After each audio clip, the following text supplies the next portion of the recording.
The war for the future isn't just fought in grand arenas. Sometimes, it's a brutal, lonely grind in the depths of a dungeon, where monsters roar as they charge forward. But for Tae-Hun, this is just another day at the office. A wave of dark red energy rips through the monsters, tearing them apart with brutal efficiency. He lets out a weary breath, standing amidst the smoking corpses. Another one down.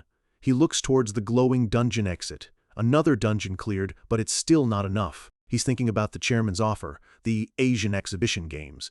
It's a chance to get stronger on a global scale, but there's a catch. It's a massive festival for Asia's strongest players, a hunt where 5 representatives are chosen from each country. But to be chosen, you need to prove your worth by hunting monsters and villains to acquire merit points. The chairman thought it was a worthy goal, but for Tae-Hun, it's not that simple. He just officially became a player. To catch up to the points that veterans have stacked up over years, he'll have to hunt something far more dangerous. For a whole month, he's been grinding, clearing every known dungeon for the association. But he's no closer to his goal. A look of grim resolve settles on his face. Normal methods won't work. He has no choice, even if it's dangerous. He's made up his mind. He's going to have to go their eyes. Meanwhile, in a lavish Gothic-style mansion, someone else is thinking about Tae-Hun, and his thoughts are far from friendly. President Lee Jong-soo is unleashing his rage, a murderous red aura pouring off him as he struggles against his bound bodyguard. The bodyguard begs him to calm down, but Lee Jong-soo is beyond reason. His son, the heir to the Taesen group, is still lying in a hospital bed because of Tae-Hun, and the culprit is now being celebrated as a rising S-rank player. He roars in fury. "And you want me to calm down?" A blast of energy sends his subordinate flying. The raw power cracks the marble floor beneath him. His quest for vengeance is consuming him. Just then, another man runs in, announcing a guest from the malignant guild. Lee Jung-soo snarls in disgust. Those were the rascals who failed to get rid of one brat. He can't believe they have the nerve to show their faces here again. He's about to throw them out, but a powerful dark presence stops him cold. A shadowy figure stands at the doorway, their aura so immense it commands the room. The figure speaks, their voice calm. They acknowledge the matter with his son was a shame, but advise him to calm down first. Lee Jung-soo struggles to his feet, the visitor's aura leaving him breathless. The figure asks if that lowly brat isn't his final target. A robotic helmet materializes around the visitor's lower face. "Nice to meet you," the figure says. "I am the Vice Guildmaster of the Malignant Guild." Dark red energy swirls as he puts on a gas mask. "You may call me Shadow." The Malignant Guild's Vice Guildmaster Shadow. His rank is unknown. A powerful, mysterious new player has just entered the game. Back with Tae-Hun, a swirling purple gate opens before him. He steps through, arriving at his destination. Before he can get his bearings, a voice calls out, "Mr. Kim Tae-Hun!" He's standing in front of a massive, modern building, home to one of the most exclusive places in the world. A flustered-looking man holds a sign reading, "Youngest S-ranker Kim Tae-Hun." He bows frantically, announcing he's an A-ranker who will be his guide. He introduces himself as Park Ji-on-wong, practically screaming that it's an honor to meet him. This is Park Ji-on-wong, an A-rank player with gate manipulation. Hired as a bodyguard for the auction, he is also, apparently, a huge fan. Park gushes that after seeing Tae-Hun in the 3rd round, he became a huge fan and nervously asks for an autograph. Tae-Hun just stares, completely deadpan. Tae-Hun is here as an S-rank player and an SVIP member of the Alchemists, and this place is Asia's greatest auction region. Park explains that East Point is the largest auction house in Asia, known for its high-quality items and countless other perks. But among all its amazing features, the one that's considered the absolute best is their security, Park declares with immense pride. Tae-Hun, meanwhile, notices Park had him autograph his forehead. Park explains that bodyguards from powerful guilds play a role in security. But the main defense is the constantly changing warp point coordinates, making it impossible for anyone to get in without approval. Tae-Hun chuckles, agreeing that's probably why there have been no security issues for decades. Park is thrilled. The security here is supposed to be the best, yet a dark, knowing smirk crosses Tae-Hun's face. He knows the truth. In his past life, an S-rank villain's terror attack will happen in this very location. The so-called perfect security is about to fail spectacularly. Inside the auction hall, the announcer's voice echoes with excitement. Finally, it's here. She presents the main event, the best item on sale for this auction. It's called the Phoenix Potion. She explains it will boost a player's stamina and magic by 20 points each. A wave of excitement goes through the wealthy crowd. But Taehyun, watching from the VIP balcony, isn't here for the potion. His plan is already in motion. Now, he just has to wait for the terror attack. But the problem is, he has zero information about what's going to happen. Before his regression, the news only reported that East Point suffered serious damage and the culprit was a villain named Narendra Nehru. But the news never said who stopped it. He turns to his guide. Mr. Park Jianwong? Taehyun gets straight to the point. Who's the chief security officer here? Park is stunned by the question. Park stammers, asking why he wants to know. Taehyun calmly says he just has a question. Suddenly, Park gasps. Look who it is. Taehyun turns, and they both find themselves holding matching ice cream cones. A group of officials walk by, and Park whispers in awe. The 12th S-rank player of New South Korea and the youngest S-ranker. Another group passes, radiating power. Then, a man in a white uniform with long graying hair and a confident smirk walks towards them. We have Kim Taehyun here, Park whispers excitedly. The man approaches, his eyes locking onto Taehyun. He has a strange, unnerving smile. This is the devil, Isaki Ryohei, a Japanese S-rank player and the East Point chief security officer. Park nervously explains who he is, confirming Taehyun's suspicions. Park leans in and whispers a warning. Just be mindful. He explains that Ryohei is infamous for stabbing his own comrades in the back for personal gain. The other players don't just respect him, they fear him. They call him the devil. Ryohei extends a hand to Taehyun, his smile widening. I heard that New South Korea had sent an extraordinary genius here, he says smoothly, but I didn't expect to meet you here. Taehyun eyes the offered hand. It's his left, a sign of disrespect. This isn't a friendly greeting, nevertheless he reaches out to shake it. The moment their hands touch, a powerful blue energy surges from Ryohei's hand. An electric shock courses through Taehyun's body, a paralysis skill trying to overwhelm him. He lets out a choked gasp, the pain hitting him hard. Ryohei just lets out a quiet, sadistic chuckle, enjoying the display. His chuckle turns into a full-blown, maniacal laugh. Who would have thought you could endure this? I guess you're an S-ranker after all. This bastard, Taehyun thinks, gritting his teeth against the pain. He holds back a scream, refusing to give Ryohei the satisfaction. The pressure is so intense that even nearby civilians are starting to feel the effects, gasping for air. Damn it. Taehyun realizes he can't fight back here without dragging innocent civilians into this. Ryohei laughs it off. I guess that was an excessive prank on a kid who just became an S-rank player.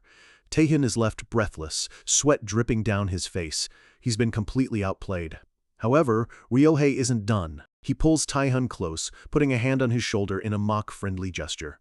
That should have taught you, he whispers, his voice dripping with condescension. You may be an S-ranker, but you're not on the same level as me. He leans in, his voice a low threat. I don't know why you came here, but don't try any useless stunts. Lay low and get lost, one brat. He lets out one last soft chuckle, then turns to leave. Have fun at the auction, he calls out, walking away. Park can only stare in horror, while Taehyun is left seething. Image 2087. A bitter laugh escapes Taehyun's lips. Isaki Ryohei. This is going to be trickier than he thought. While the main stage is being set at the auction house, the chaos has already begun to spread. At another location, Taehyun's loyal bodyguard, Seol Hundo, stands guard with his team. A squad of armed terrorists marches down the hall, their objective clear. Hundo's men tense up, wondering who these people are. But Hundo is unfazed. He knows they're aiming for the Warp Gate control office behind him. They're the target he was assigned to eliminate. Stepping forward, he tells his men to back him up. As the A-ranker, this fight is his. Meanwhile, deep inside a misty, cavernous ruin, the mastermind of the attack watches his plan unfold. He observes a monster he's just slain dissolve into dust, a look of serene satisfaction on his face. A quiet, chilling whisper escapes his lips, his eyes glowing faintly. A sound of pure, almost religious ecstasy. This is Narendra Nehru, an S-rank villain of unknown allegiance. His second-in-command, the terrorist named Dyke, approaches with urgent news. A new variable has appeared at the auction house. He explains that an S-rank player from the New South Korea Association, Kim Tae-hyun, is on site. His subordinate asks what they should do about this unexpected development. Nehru scoffs, his monstrous shadow looming behind him.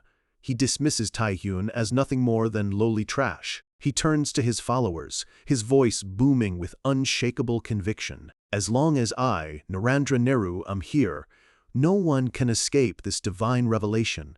And on his word, the first explosion rips through East Point. A massive fireball erupts from the side of the skyscraper, the shockwave rolling across the island. Inside the auction hall, the presentation is instantly silenced. A deafening blast tears the stage apart, sending the announcer flying and raining debris on the crowd. Panic erupts as people scream and run for their lives. The entire hall shakes violently as the crowd scrambles in every direction, desperate for an exit. The assault is relentless. More explosions tear through the building's structure from the outside. Smoke and fire pour from the wounds in the skyscraper's side. The fortress of East Point has been breached. Park Ji-woong screams Tae-hyun's name, his face a mask of pure terror. He rushes to Tae-hyun's side, yelling that they need to evacuate right now. But Tae-hyun is still. He knew a terror attack was coming, but not like this. The sheer scale of the bombing is far greater than he remembered from his past life. Park is frantic, firing off questions about how the terrorists got in when the bombs were planted. Tae-hyun grabs him, telling him to wait. Before he can explain what's truly important, screams from below cut him off. Masked terrorists are storming the hall. One of them fires a warning shot in the air, demanding everyone drop their weapons and hand over their money. He grabs a hostage, threatening to put a hole in their head if anyone moves. He doesn't even get to finish his threat. In a blur of motion, Tae-hyun is upon them. He moves like a ghost, his dagger weaving a path of silent, bloody destruction through their ranks. Park can only stare, stunned by the sheer speed and absolute ruthlessness of the man he follows. Without slowing down, Tae-hyun issues his orders, stepping over the fallen bodies. He tells Park to alert the association and request reinforcements. He grips his rare gray dagger, red energy swirling around the blade. As for me, he says, I'm going to catch the ones behind this. At the same time, deep within the heavily fortified vaults, the remaining security guards are making their last stand. They face Dyke and his elite squad, yelling that the auction items belong to their clients and will never be handed over. Dyke just looks at them, completely unimpressed by their bravery. His eyes narrow behind his skull mask. With a single, cold command, he orders his men to slaughter them. His team rushes forward and the guards are cut down in a brutal, one-sided massacre. It's over in seconds, the floor littered with the bodies of the fallen guards. Dyke and his men now have a clear path to their prize. He reaches into the reinforced display case, his target within his grasp. He pulls out an ornate bottle, a triumphant glint in his eyes. He's finally found it, the Phoenix Potion. A faint red aura glows from the potion, hinting at the incredible power sealed within. The Phoenix Potion, a unique item that permanently boosts a player's stamina and mana by 20 points, a treasure worth going to war for. Dyke holds the potion in awe. Now he understands why his master, Nehru, wanted it so badly. He can feel the immense energy just by looking at it. He starts to wonder what would happen if he drank it himself, but his thought is cut short by a massive explosion that tears through his squad. One of his men is thrown to the ground, instantly knocked unconscious. What? Dyke spins around, startled, searching for the source of the attack. His surviving men scream his name, yelling that an enemy is here. But as they look around, they see no one. One of the terrorists cries out in confusion, "But why can't we see?" before he's suddenly struck down by an invisible force. The remaining few stand back to back, desperately trying to defend themselves against an enemy they can't see. It's useless. One by one, they're picked off by impossibly fast, invisible attacks. Dyke watches in horror until a chilling realization dawns on him. That skill, it has to be stealth. He's immediately slammed by a powerful, unseen blow that sends him flying across the room. Blood sprays from his mask as he hits the ground hard. "You damn rat!" he screams into the empty air. He slams his hand on the floor, activating his own unique skill. A web of glowing blue chains erupts from the ground, crisscrossing the entire vault. The chains instantly find their target, wrapping around and revealing the silhouette of their invisible attacker. Tae-Hun has been caught. Dike struggles to his feet, wiping blood from his mouth. "You fool," he spits. "Did you really think you could mess with us with nothing but a stealth skill?" He clenches his fist, his eyes burning with rage. "You are so dead." But Tae-Hun isn't panicked. He's simply looking down at the chains binding him with a curious smile, a skill that can detect a stealthed opponent. His eyes begin to glow with a menacing red light as dark crimson chains begin to form around him, mirroring Dike's own. He thinks to himself, this will make a fine new skill to take. Elsewhere, a sudden blast of freezing cold encases another group of terrorists in solid ice. The civilians they had taken hostage are now safe. And far away, Narendra Nehru is summoning a massive horde of monsters. He stands before the warp gate control room, ready to unleash his army upon the world. He chuckles to himself, admiring his own work. Such a simple matter. With this, he declares, all of you shall fear our God even more. One of his subordinates runs up to him, shouting his name. All that's left now is securing the Phoenix Potion. He holds up a radio, explaining they just received a message from Dike's team. But the problem is, Nehru cuts him off. Problem? The radio crackles to life, but it's not Dike's voice on the other end. A new voice, calm and cold, asks, "Are you Narendra Nehru?" Nehru's eyes snap open as a dark energy flares around him. He snatches the radio from his subordinate, his voice a low growl. "Who is this?" The voice on the other end is pure ice. "Me?" The scene shifts back to the vault, where Dike lies on the ground, defeated and bound in crimson chains. Tae-Hun stands over him, holding both the Phoenix Potion and the radio. His voice drips with contempt. "I'm the one who has what you want." He brings the radio to his lips, a predatory grin spreading across his face. "If you want it back, you'd better come and get it." Narendra Nehru's face twists with absolute fury as Tae-Hun delivers the final taunt, "You damn terrorist." The trap is sprung. The battle is over, but the silence that follows is heavy. Down the cold, metallic hallway, the bodies of elite terrorists lie scattered. Tae-Hun has won, but in this high-stakes game, every victory just raises the stakes. Without wasting a moment, he raises the prize he fought for, the legendary Phoenix Potion. He drinks it down in a single gulp, consuming the very treasure these terrorists came to die for. A brilliant golden aura erupts around him as warmth floods his body. He can feel his power surging to new heights as system messages confirm his stamina and magic have both increased. He glances at the empty bottle with a satisfied smirk. This unique rank potion was on another level, giving him a boost that would have otherwise taken countless hours of grinding to achieve. With the potion secured, he can finally relax. The risk of it falling into enemy hands is gone. But as he takes a step, a sharp sound cuts through the silence. He's not alone.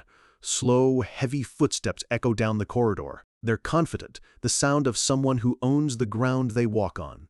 And then, they come into view. It's the auction house's chief of security, the Japanese S-rank player Isaki Ryohei, followed by his team. With long, graying hair and a cold smile, he looks more like a predator than a guard. Isaki and his men survey the carnage. They see the bodies strewn across the floor, but at the far end of the hall, they see nothing but empty space where Tae-Hun stands hidden. One of the guards checks a body and reports to his superior that there's no one here, completely oblivious to the man standing right in front of them. Another guard looks confused, saying the alert definitely came from this location. He wonders if their target somehow managed to escape. Isaki lets out a low, amused chuckle. He turns to his clueless subordinate and asks with a condescending tone what on earth he's talking about. A dangerous glint appears in Isaki's eyes. He tells his men that their target is standing right there in front of them, leaving them stunned and confused. Isaki's voice booms through the hallway with cold authority, ordering Kim Tae-Hun to stop hiding and come on out. He knows exactly who he's dealing with. Swirls of purple energy fade around Tae-Hun's feet as his stealth skill is broken. He can't help but feel a little surprised. This is odd. Tae-Hun drops his invisibility with a cocky grin, a faint aura of power crackling around him. He's impressed. His stealth skill was supposed to be perfect, yet this man saw through it instantly. The two S-rank players now stand opposite each other, and the air grows thick with unspoken tension. Isaki's men can only watch, sensing this is a fight far beyond their level. Isaki sizes up the young man before him, his gaze sharp and calculating. He asks what a player of Taehyun's caliber, a fellow S-rank, is even doing here. Taehyun retorts with a casual, almost mocking tone. He points out that, as head of security, shouldn't Isaki be cleaning up the mess from the terror attack instead of bothering him? Isaki lets out another chilling laugh. He looks at Taehyun with predatory eyes and admits that he's also looking for something here. Taehyun's eyes narrow as the pieces begin to connect in his mind. He takes a deep breath as the terrible realization dawns on him. No wonder this entire situation felt so off from the start. He knew it. A secure facility like East Point doesn't just get bombed. Terrorists don't just waltz past elite player bodyguards. It was impossible unless they had help from the inside. His gaze drifts back to Isaki, standing there so calmly with his men. The truth hits him like a physical blow. The head of security himself was the spy. Isaki's sinister chuckle is all the confirmation he needs. Isaki's expression turns deadly serious, his voice dropping to a low threat. He reminds Taehyun that he was kind enough to warn him to stay out of his way. The facade is gone. Only the devil remains. But Taehyun is not one to be intimidated. His own power flares to life, his dagger glowing with a menacing red light as he prepares for battle. In a flash, their blades meet with a deafening clash. A shockwave of pure energy erupts between them, a testament to the immense power of two S-rank players. With their swords locked, Isaki growls, demanding he hand it over. Taehyun just grins back defiantly, taunting him to try and take it, like a good villain should. The force of their struggle intensifies, throwing Isaki's subordinates off their feet. This is a fight they have no business being near. Suddenly, Taehyun unleashes another skill. Vicious red claws of energy erupt from the ground, but they aren't aimed at Isaki. They're heading for the priceless auction items behind him. The energy slices through the air with incredible speed, a blur of destructive power aimed at creating chaos. With a crash, the display cases holding the auction's most valuable goods are torn to shreds. Taehyun is creating a diversion. Isaki's men scramble back in terror. One of them shouts a warning to the others, telling them this is a battle between S-rankers and they need to stay back. Another guard, his face pale with fear, reminds them that their boss is called the Devil for a reason. Get in the way and they'll be chopped to pieces without a second thought. Using the chaos he created, Taehyun activates his stealth and vanishes. Isaki clicks his tongue in annoyance, thinking Taehyun is just a slippery little rat. Hidden from sight, Taehyun analyzes his opponent. He realizes Isaki isn't using a special perception skill. He's predicting movements by sensing killing intent and sound. But as Taehyun dashes forward, cloaked in invisibility, a horrifying realization hits him. Isaki's eyes are locked directly onto his position. This guy can actually see him. Taehyun's eyes widen in genuine shock. He twists his body, barely dodging a lethal strike that he never should have seen coming. But he's not fast enough. Isaki's blade slashes across his chest, tearing through his clothes and drawing blood. His raw combat sense is far beyond anything Taehyun anticipated. Taehyun grunts in pain as he's thrown backward by the force of the powerful blow. He lands on his feet, his mind racing. They're both using stealth, but Isaki's mastery is on another level. In a direct fight like this, he's at a clear disadvantage. As Isaki's men watch, thinking their boss has this in the bag, they see Taehyun suddenly launch himself into the air. This wasn't a retreat, it was an attack. Taehyun decides Isaki isn't worth using predation on. Instead, his arm morphs into a monstrous, scaled appendage, and he snatches one of Isaki's own men right out of the air. A scream of pure terror rips from the guard's throat as Taehyun's claw closes around him, the purple energy of predation already beginning to consume him. The guard is devoured in an instant, his entire existence erased in a flash of violent, swirling energy. The remaining guards can only watch in absolute horror, screaming as their comrade is consumed right before their very eyes. Taehyun lands, the power of his latest meal surging through him. He scans the room, but his main target is gone. He wonders where Isaki disappeared to. A mocking laugh echoes from above. It's Isaki. He sounds impressed, complimenting Taehyun on his awesome and utterly ruthless judgment. Taehyun looks up to see Isaki perched on a high ledge, looking down on him like a king. Isaki notes that stealth is useless against wide-range skills. With a malicious grin, Isaki's sword begins to glow with an intense, fiery power. He taunts Taehyun, saying if he was really looking for him, he should have used a powerful area attack as well. Taehyun stands his ground, gripping his dagger tightly. He knows an overwhelmingly powerful attack is about to be unleashed. Meanwhile, on the floor below, two of the remaining terrorists stand guard, completely unaware of the S-rank battle raging just above them. Suddenly, the ceiling explodes. A massive beam of golden light blasts through the floor, shattering everything in its path. Chunks of concrete and steel rain down as the attack carves a destructive path straight through the building. Isaki lands perfectly amidst the destruction, his foot pinning a fallen terrorist to the ground. He moved between floors in the blink of an eye, but as he looks at his handiwork, his confident smirk vanishes, replaced by a look of utter shock. What is this? The view snaps back to Taehyun. He's not where Isaki left him. Golden chains, crackling with divine energy, have erupted from his body, wrapping around his arms.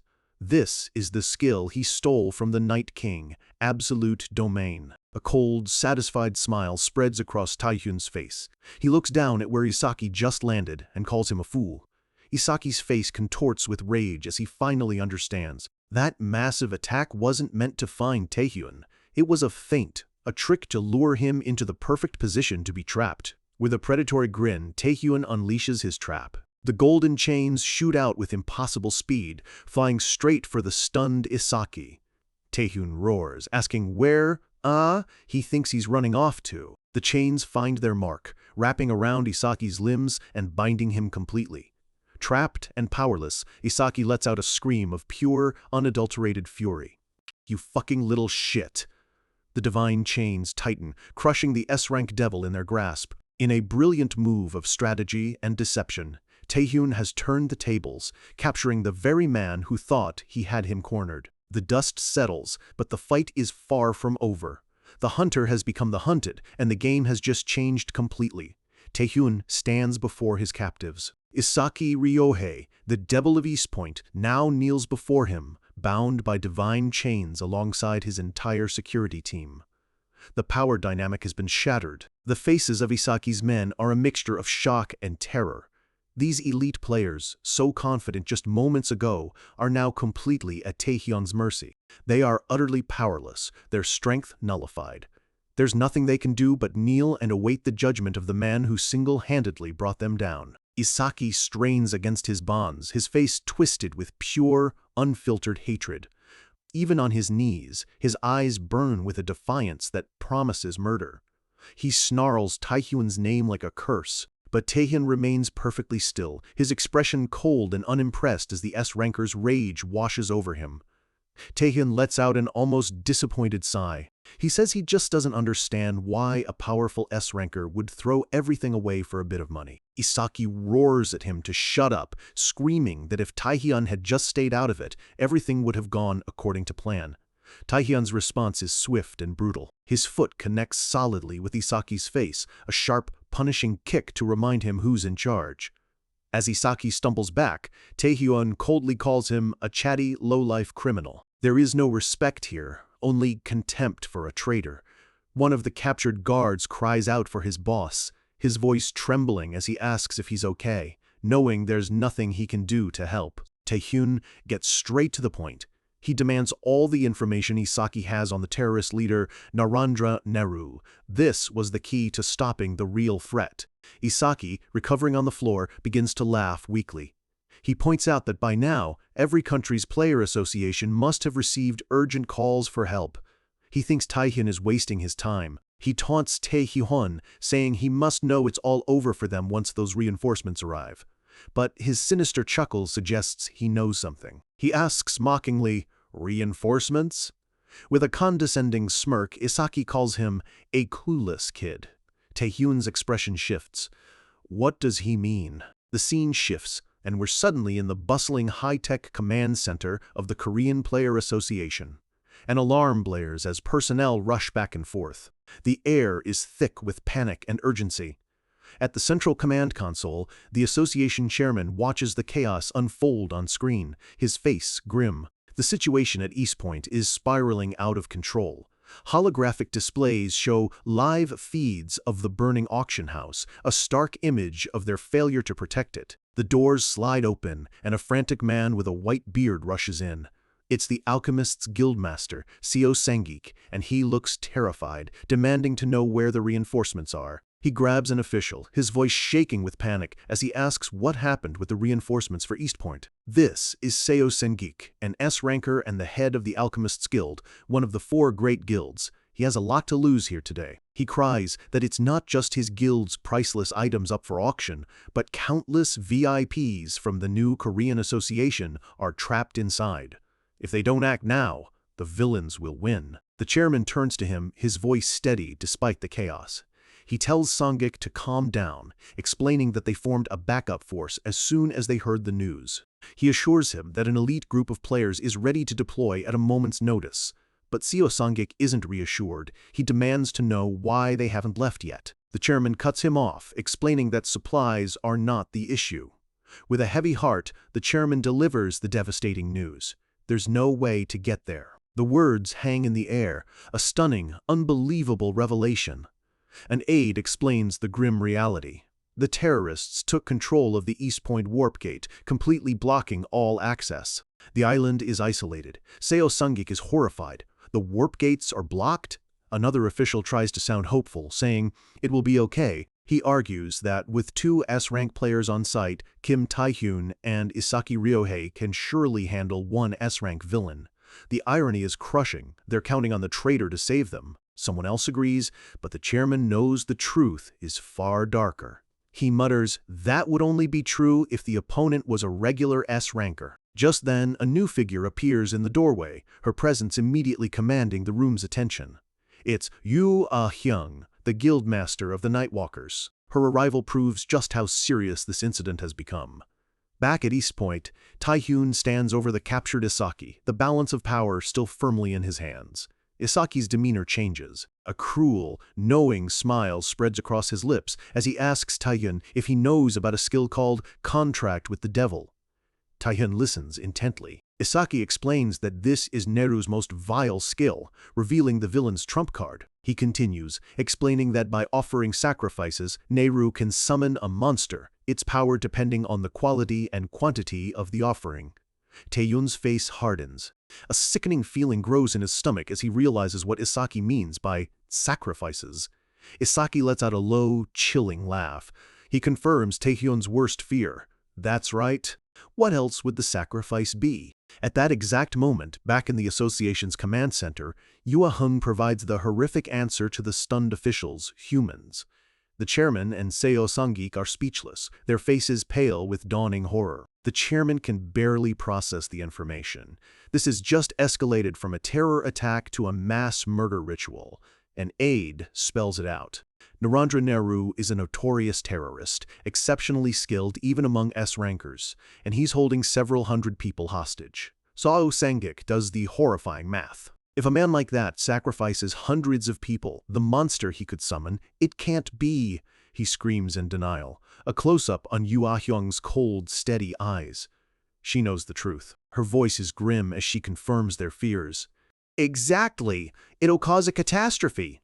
As she speaks those words, Tae-hyun hears the same terrible conclusion from Isaki. The plan is to unleash hell on Earth. Tae-hyun's face twists into a snarl of disgust and fury. He can't believe the depths of their depravity. You lunatics! Isaki throws his head back and laughs, a broken, maniacal sound. He gloats that while Tae-hyun may have defeated him, he'll never be able to win against Nehru. He presents Tae-hyun with an impossible, sadistic choice. Now, make a choice. Beg for your life and watch those innocent hostages be offered as sacrifices, the dest. Or charge into a fight you have no chance of winning and die like a dog. He cackles wildly, relishing the thought of Tae-hyun's despair. His laughter echoes through the ruined corridor, the sound of a man who believes he's already won, even in chains.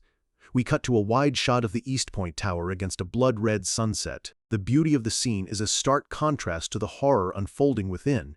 Inside, the main hall is a vision from a nightmare. Neru stands on a high platform, looking down upon hundreds of bound, terrified hostages, an army of grotesque monsters waiting behind them. One of his masked subordinates reports that Isaki Ryohei has lost.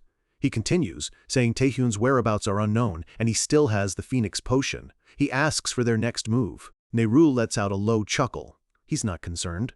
He figures Taehyun knows he can't win a direct fight, so he must be hiding and waiting for reinforcements that will never come. However, Neru raises a hand, dark, shadowy energy swirling around it.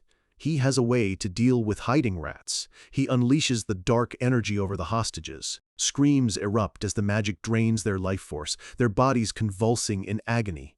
Wisps of their life essence float towards Neru, feeding his power. He speaks to the empty air, knowing Taehyun is listening somewhere. If he won't show himself, they'll just have to draw him out. The screams of the innocent are his bait. A young woman's face goes slack, her life fading as the dark smoke consumes her. Now, Neru's eyes glow with malevolent red light. He announces, it is time to start the festival for their god. He raises his hand to finalize the ritual. But then, he stops. He feels a change in the air. In an instant, the entire hall is plunged into absolute darkness. A blackout. The hostages murmur in confusion. Neru's terrorists are just as confused.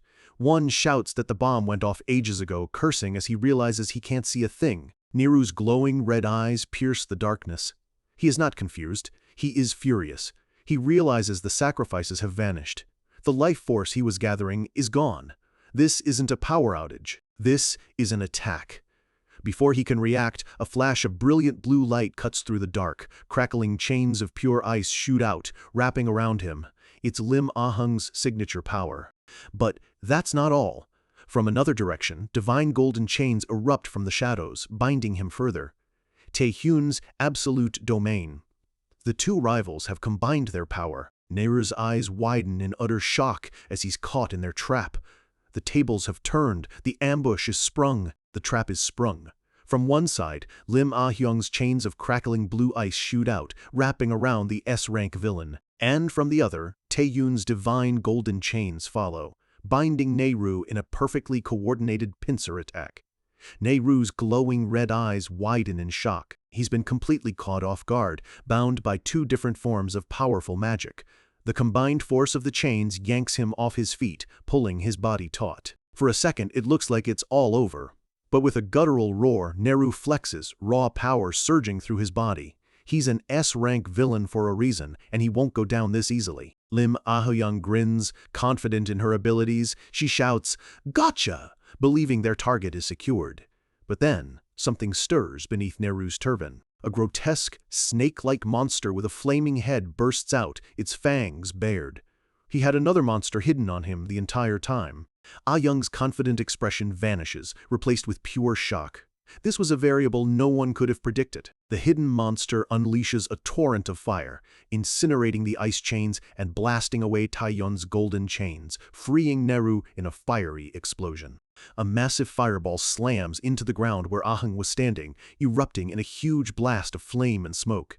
As the smoke clears, Ah-hyung stands panting, having barely dodged. She can't believe it. He had a monster hidden on his head. From the inferno, Neru emerges unharmed. The snake-like creature coils around his head like a living crown, its many heads hissing menacingly. The scene cuts to Taehyun, who has appeared before the terrified hostages. One of them stammers, asking if he's Kim Taehyun. Hope flashes in their eyes as they realize an S-rank player is here. They desperately ask if he's come to rescue them. Their voices rise in a frantic chorus, begging him to untie them and promising huge rewards if he just saves their lives. But Taehyun's response is ice cold. He turns to the desperate crowd and says, "You're all in my way." With a flick of his wrist, his golden chains wrap around the hostages, yanking them into the air. Screams of terror echo through the hall as they are flung across the room. From their perspective, this isn't a rescue, it's an attack. Taehyun's face remains a mask of cold indifference. With the hostages cleared, Taehyun turns to face the real threat. Neru's army of summoned monsters surges forward, a tide of claws and teeth ready to overwhelm him. Taehyun leaps into the fray, a lone warrior against an entire army. Beams of light erupt from the ground as he clashes with the first wave of beasts. The monsters are grotesque, demonic beings, their eyes glowing with red malice as they swarm him from all sides. Taehyun fights with ruthless efficiency, his attacks forming a cage of light that vaporizes the creatures caught within. But for every monster he destroys, two more take its place. He's a whirlwind of motion amidst the chaos, but the sheer numbers are beginning to take their toll. He activates his predation skill, his arm morphing into a demonic claw as he tears through the horde. He unleashes a massive wave of purple energy, devouring dozens of monsters in a single, devastating attack. But even that isn't enough. The monsters keep coming, their terrifying shrieks filling the air as they crawl over each other to get to him. A massive, beetle-like creature lunges, its mandibles snapping just inches from his face. The beast lets out a piercing shriek, its multiple red eyes fixated on its prey. More flying demons dive from above. Taehyun is completely surrounded, fighting a desperate battle on all fronts. For the first time, a flicker of shock crosses his face. He grunts, "What?" as he's forced to block another attack. Neru watches from a distance, a sadistic chuckle escaping his lips. He calls Taehyun a fool as his snake monster deflects one of Ah-hyung's attacks. He taunts them, explaining that the monsters from his contract with the devil skill are not like the mindless beasts they've fought before. These creatures are under his direct control, an extension of his own will. They are a true, coordinated army. Infused with his magic, they are far stronger than normal monsters. As he speaks, Taehyun is slammed by a powerful blow, struggling to keep his footing. Taehyun is thrown to the ground, the endless assault finally breaking through his defenses. Neru's eyes glow with arrogance. He warns Taehyun that just because he defeated a fool like Ryohei, he shouldn't dare defy the will of a god. The scene cuts to the hostages, safely deposited on the other side of the room. They watch in horror as Taehyun is swarmed. One of them cries out in disbelief, asking what is happening, as it looks like he's being completely overpowered. Another hostage complains bitterly that Taehyun just threw them aside, but an older, more observant man cuts him off. That's not what's happening here.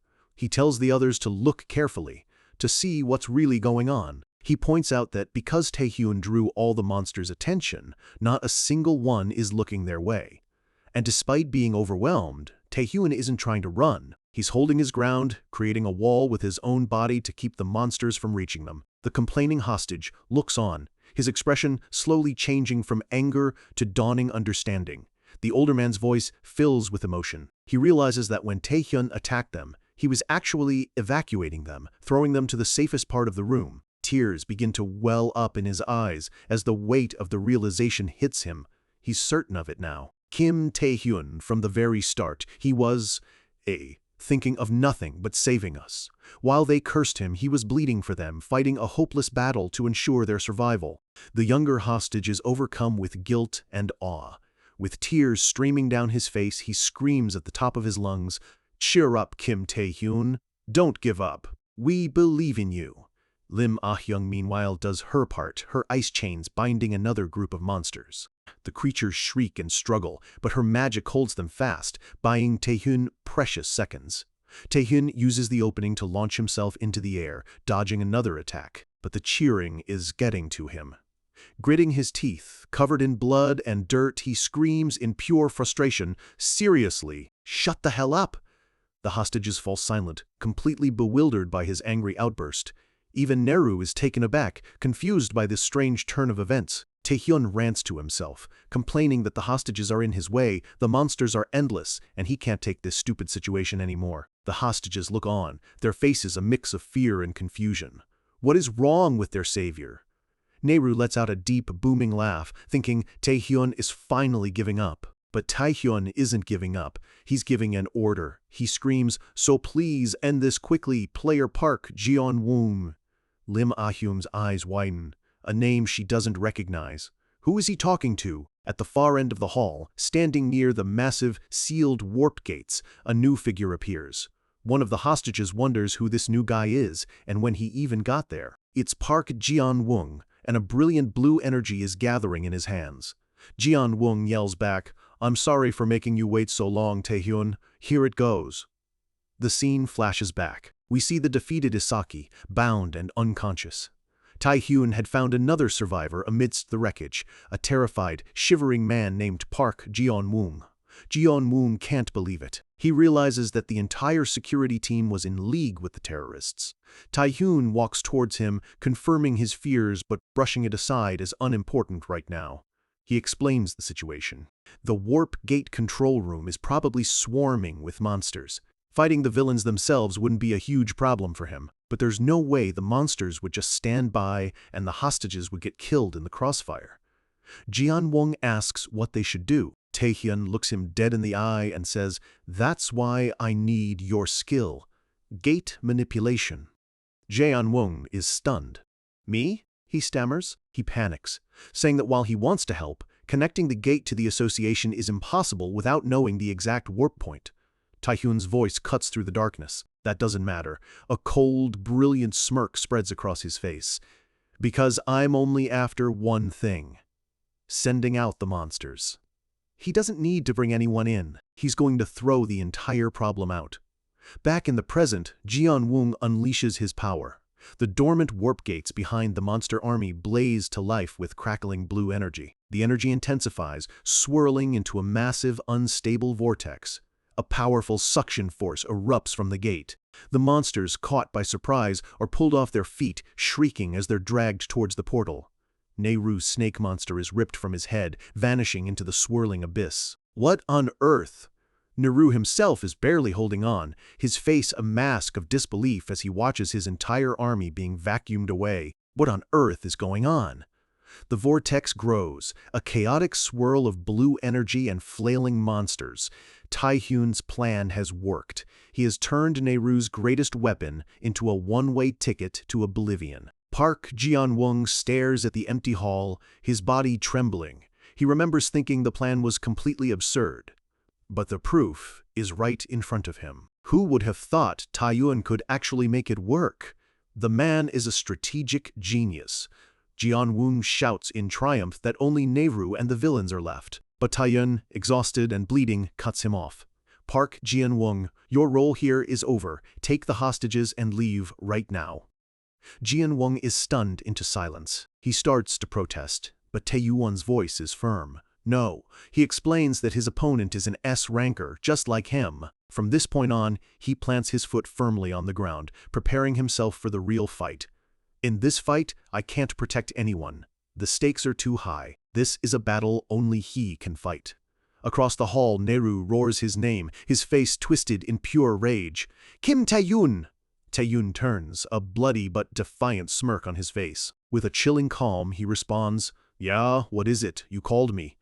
Jeon-woong grits his teeth, understanding the gravity of the command. "Damn it," he curses, before turning to the frightened hostages. "Everyone, this way! He knows they have to get out of here, now." Taehyun watches them go, a small sense of relief on his face. "Good," he thinks. "Now that those guys are sorted..." His expression hardens, his eyes locking onto his target. "All that's left is the final boss." Taehyun and Nehru charge at each other, a blur of motion as the two S-rankers finally clash directly. Taehyun's chains, glowing with red-hot energy, meet Nehru's defenses head-on. The battlefield erupts as they exchange blows, the ground shattering under the force of their attacks. Nehru roars in fury, "You fool!" as his snake monster coils around him like armor. "You're an S-ranker just like me. You think a kid like you?" Nehru gathers a massive amount of fire in his palm. The energy condenses into the shape of a roaring dragon's head. "Couldn't stop me!" He unleashes the devastating fireball, a massive wave of flame that threatens to incinerate everything. Taehyun meets the blast with his own power, divine chains swirling around him as a shield. The two attacks collide in a titanic explosion, shaking the very foundations of the tower. Nehru sneers at the beaten and bloodied Taehyun, mocking that no matter how many monsters he kills, it's meaningless if he can't win this fight. He stands with his remaining monsters, declaring that all of Taehyun's efforts will be for nothing. He looks down at Taehyun with the eyes of a zealot, calling him a filthy non-believer. "As a punishment for your sin of dirtying the name of God, oh, you shall die."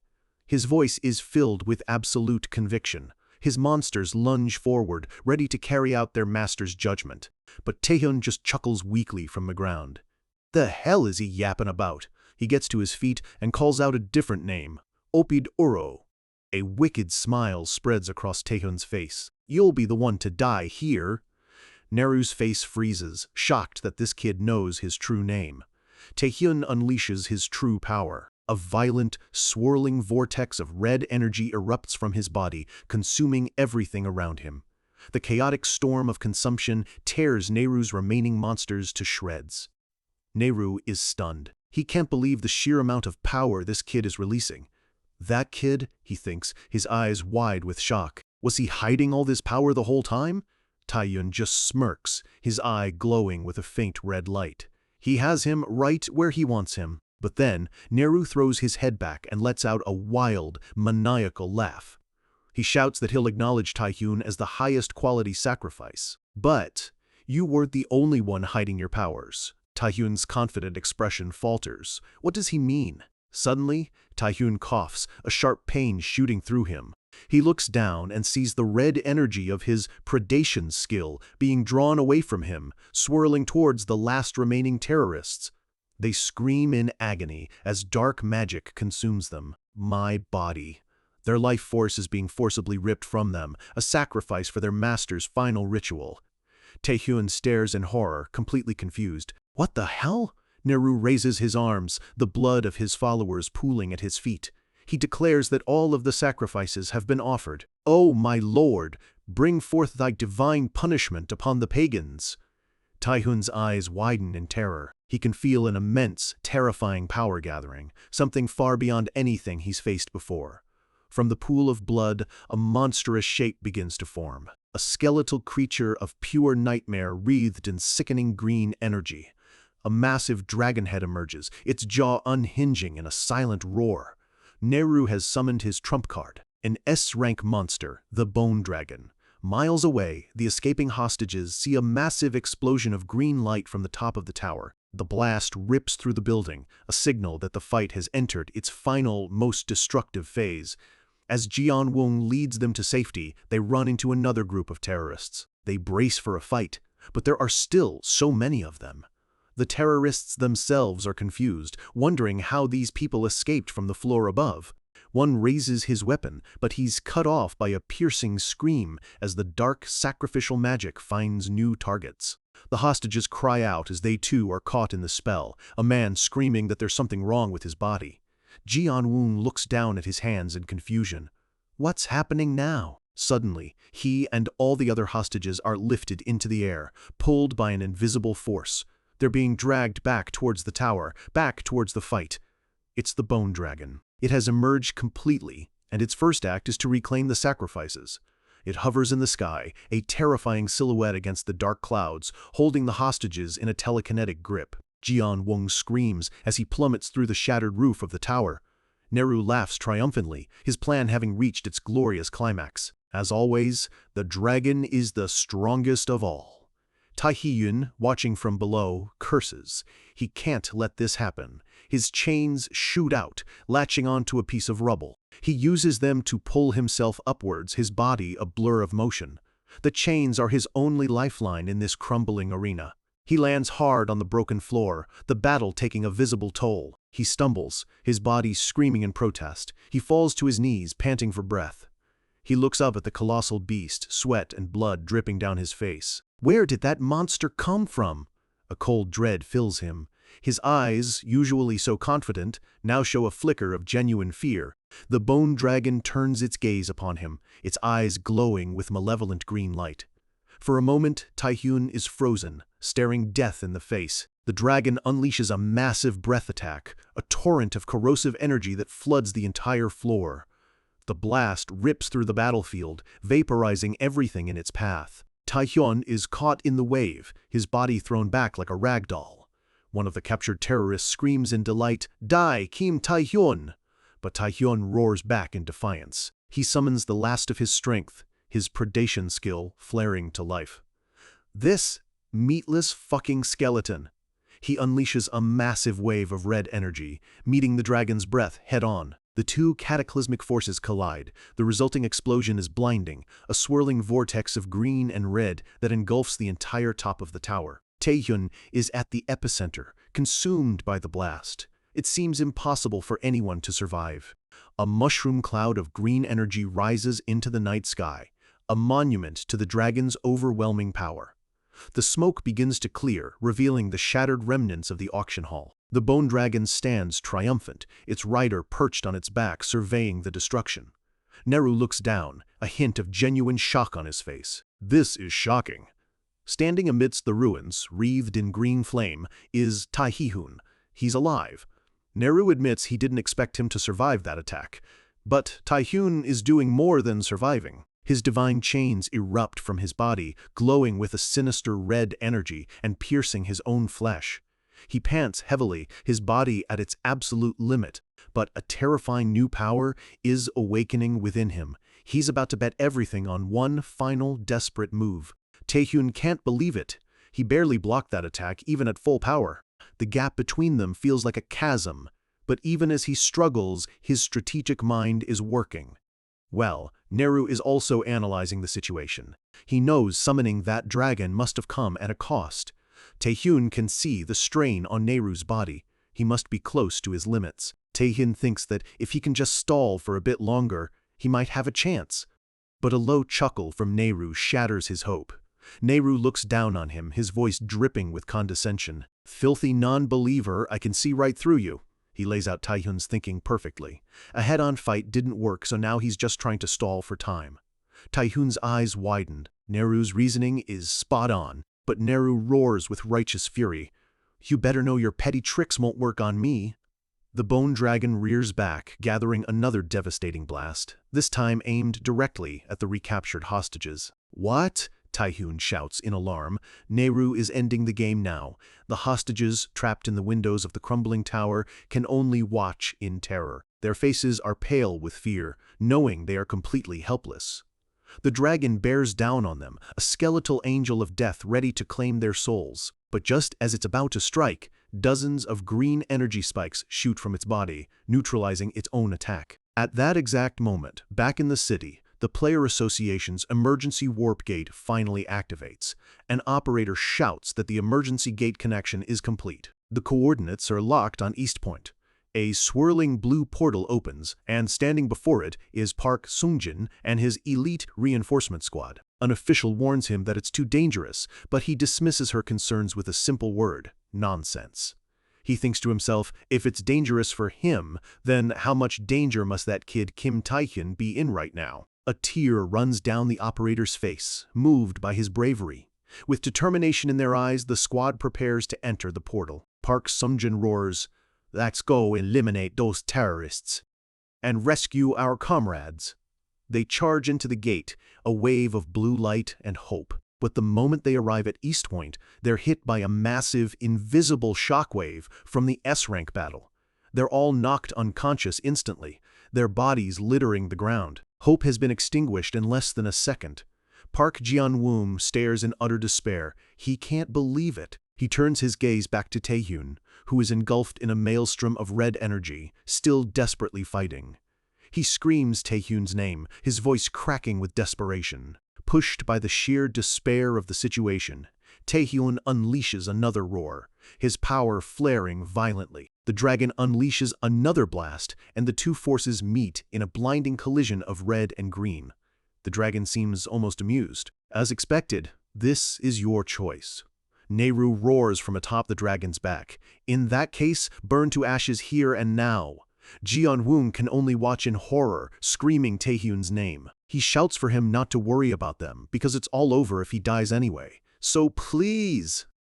Taehyun, struggling to even stand, lets out a choked laugh. The hostage is right. He knows he can't win a head-on fight. His only option is to stall until Neru runs out of energy. But even as he thinks this, he knows he's at his limit. Not yet. He pushes back against the dragon's breath, his predation skill raging. "I can't give up yet," he screams, a cry of pure, undiluted willpower. His mind is racing. Think, Kim Taehyun. Think of how you can save everyone here. Think. But then, a quiet, defeated voice echoes in the void of his mind. I can't take this anymore. It's the voice of his past self, from the moment he died.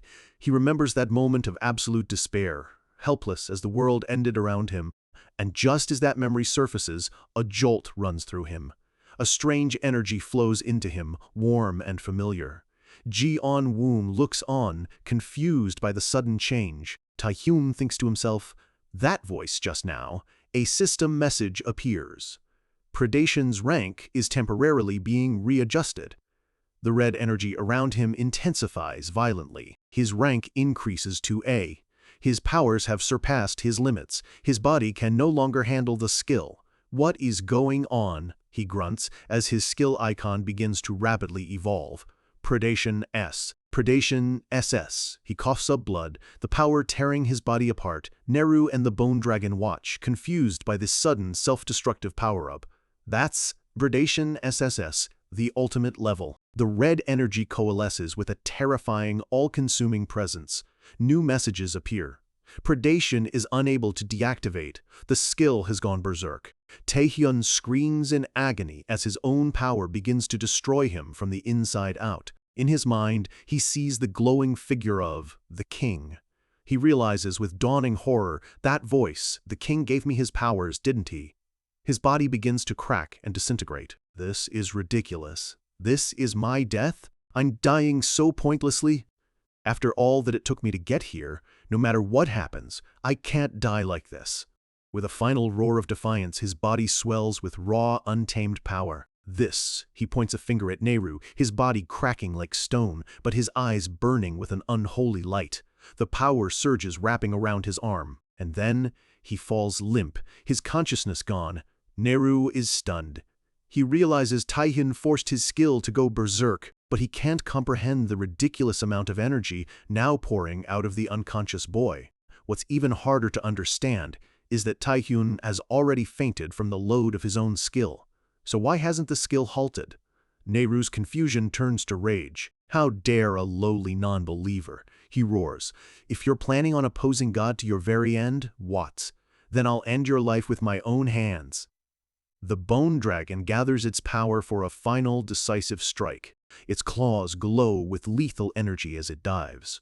But Taehyun's berserk skill acts on its own, a tendril of red energy lashing out and effortlessly batting the dragon's claw aside. Neru is shocked. The unconscious Taehyun is lifted into the air by his own power. Neru stares, his eyes wide with a terror he has never known. The red energy around Taehyun begins to coalesce, forming a monstrous, gaping maw. The maw lets out a silent, soul-shattering scream as it lunges for the Bone Dragon. Neru can only watch, paralyzed with fear, as this thing consumes his ultimate summon.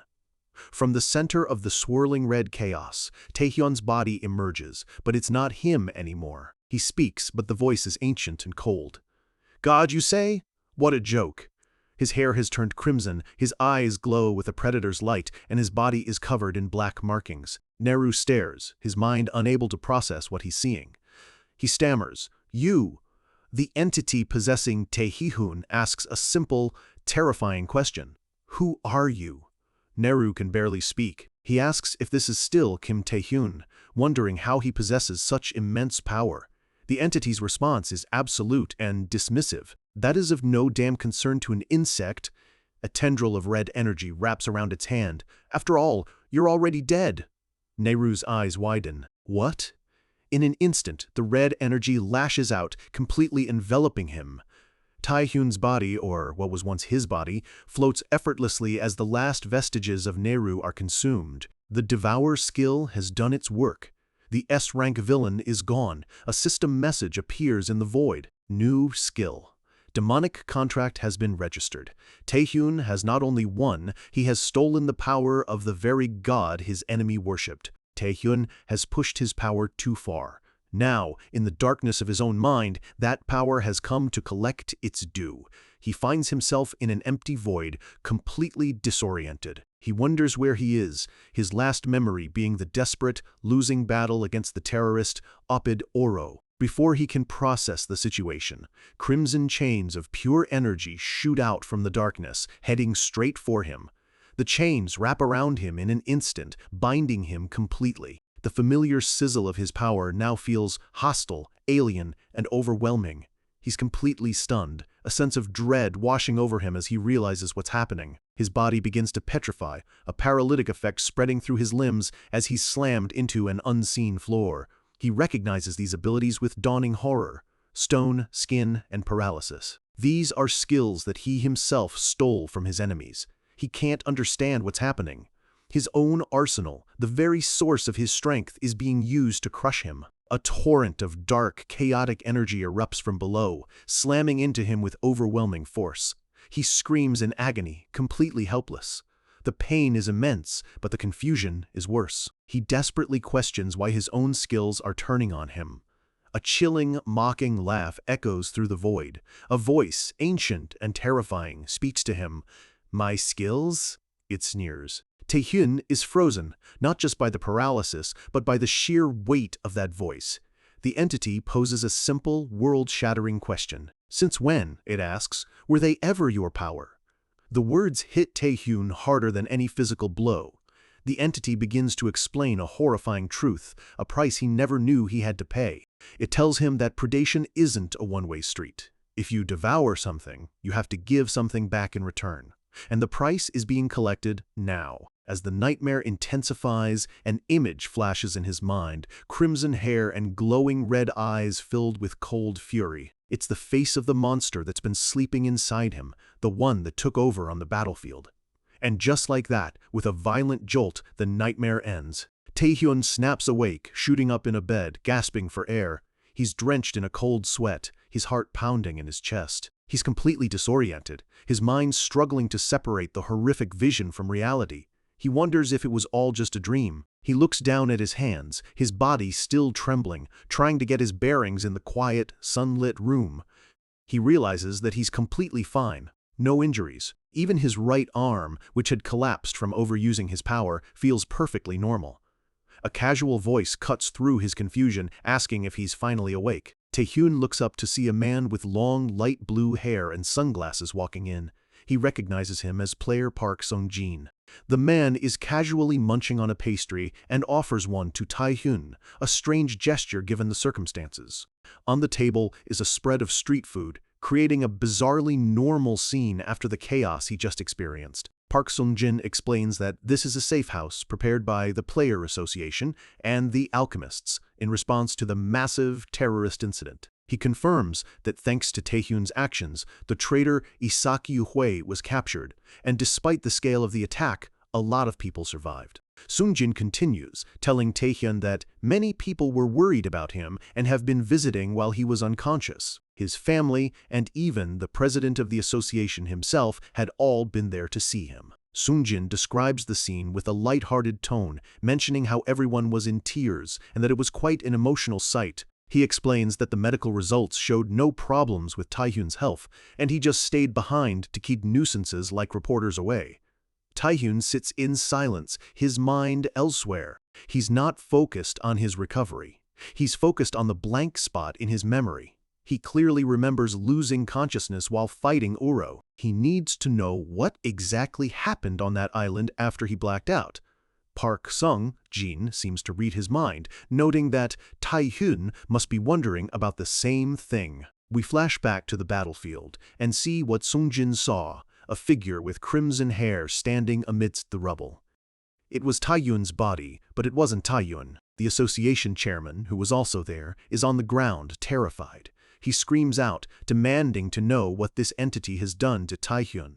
The chairman's eyes widen in pure terror as the crimson-haired being turns its cold, glowing eyes towards him. A massive, swirling vortex of red and black energy erupts from the entity, radiating a pressure so immense it feels like the air itself is being crushed. The chairman can only let out a choked gasp. He falls to his knees, completely overwhelmed and unable to even think. The sheer force of the energy sends him flying backwards, coughing up blood. He was utterly powerless. The entity stands calmly amidst the destruction it has caused, looking down on the defeated chairman. Its arm, glowing with a sinister red light, seems to be disintegrating slightly. The power it's wielding is clearly taking a toll on Taehyun's body. With a hint of annoyance, the entity clicks its tongue. It seems this is the limit of what the body can handle. It gives a faint, cold smile, deciding that it can't be helped. For now, it will retreat. It makes a promise, a threat hanging in the air, just for now. And with that, the entity vanishes. In its place, Taehyun's body, now back to normal, collapses onto the rubble, completely unconscious. Back in the immediate aftermath, Park Sung-jin steps onto the ruined landscape. He rushes over to Taehyun's unconscious form, shaking him and yelling his name, trying to get a response. Around them, other association members are assessing the scene. A report comes in confirming survivors. It seems everyone else was just knocked unconscious, with no life-threatening issues. But there's no sign of the terrorists or their leader. They've vanished without a trace. Sung-jin curses under his breath, looking down at the battered and unresponsive Taehyun. All he can do is stare, trying to piece together the impossible scene. What happened to Kim Taehyun? And more importantly, what happened here? The entire East Point complex is now nothing but a smoking ruin. Back in the present, Taehyun looks out the window, his mind reeling from the second-hand account of his own terrifying transformation. Sung-jin continues, explaining that even after questioning the other survivors, no one could recall any specific details. They remember Taehyun fighting Uro, but the memories after that are a complete blank. It's as if something deliberately interfered with their minds, erasing the existence of the red-haired entity from their memories. Sung-jin casually brushes it off as the work of the terrorists. But the implication is clear. The entity cleaned up its own tracks. With his report finished, Sung-jin gets up to leave, telling Taehyun to take care of himself. He says he'll be in touch if any more information comes in, leaving Taehyun alone with his thoughts. Taehyun knows Sung-jin's theory is wrong. Oro couldn't have done this. That can't be right.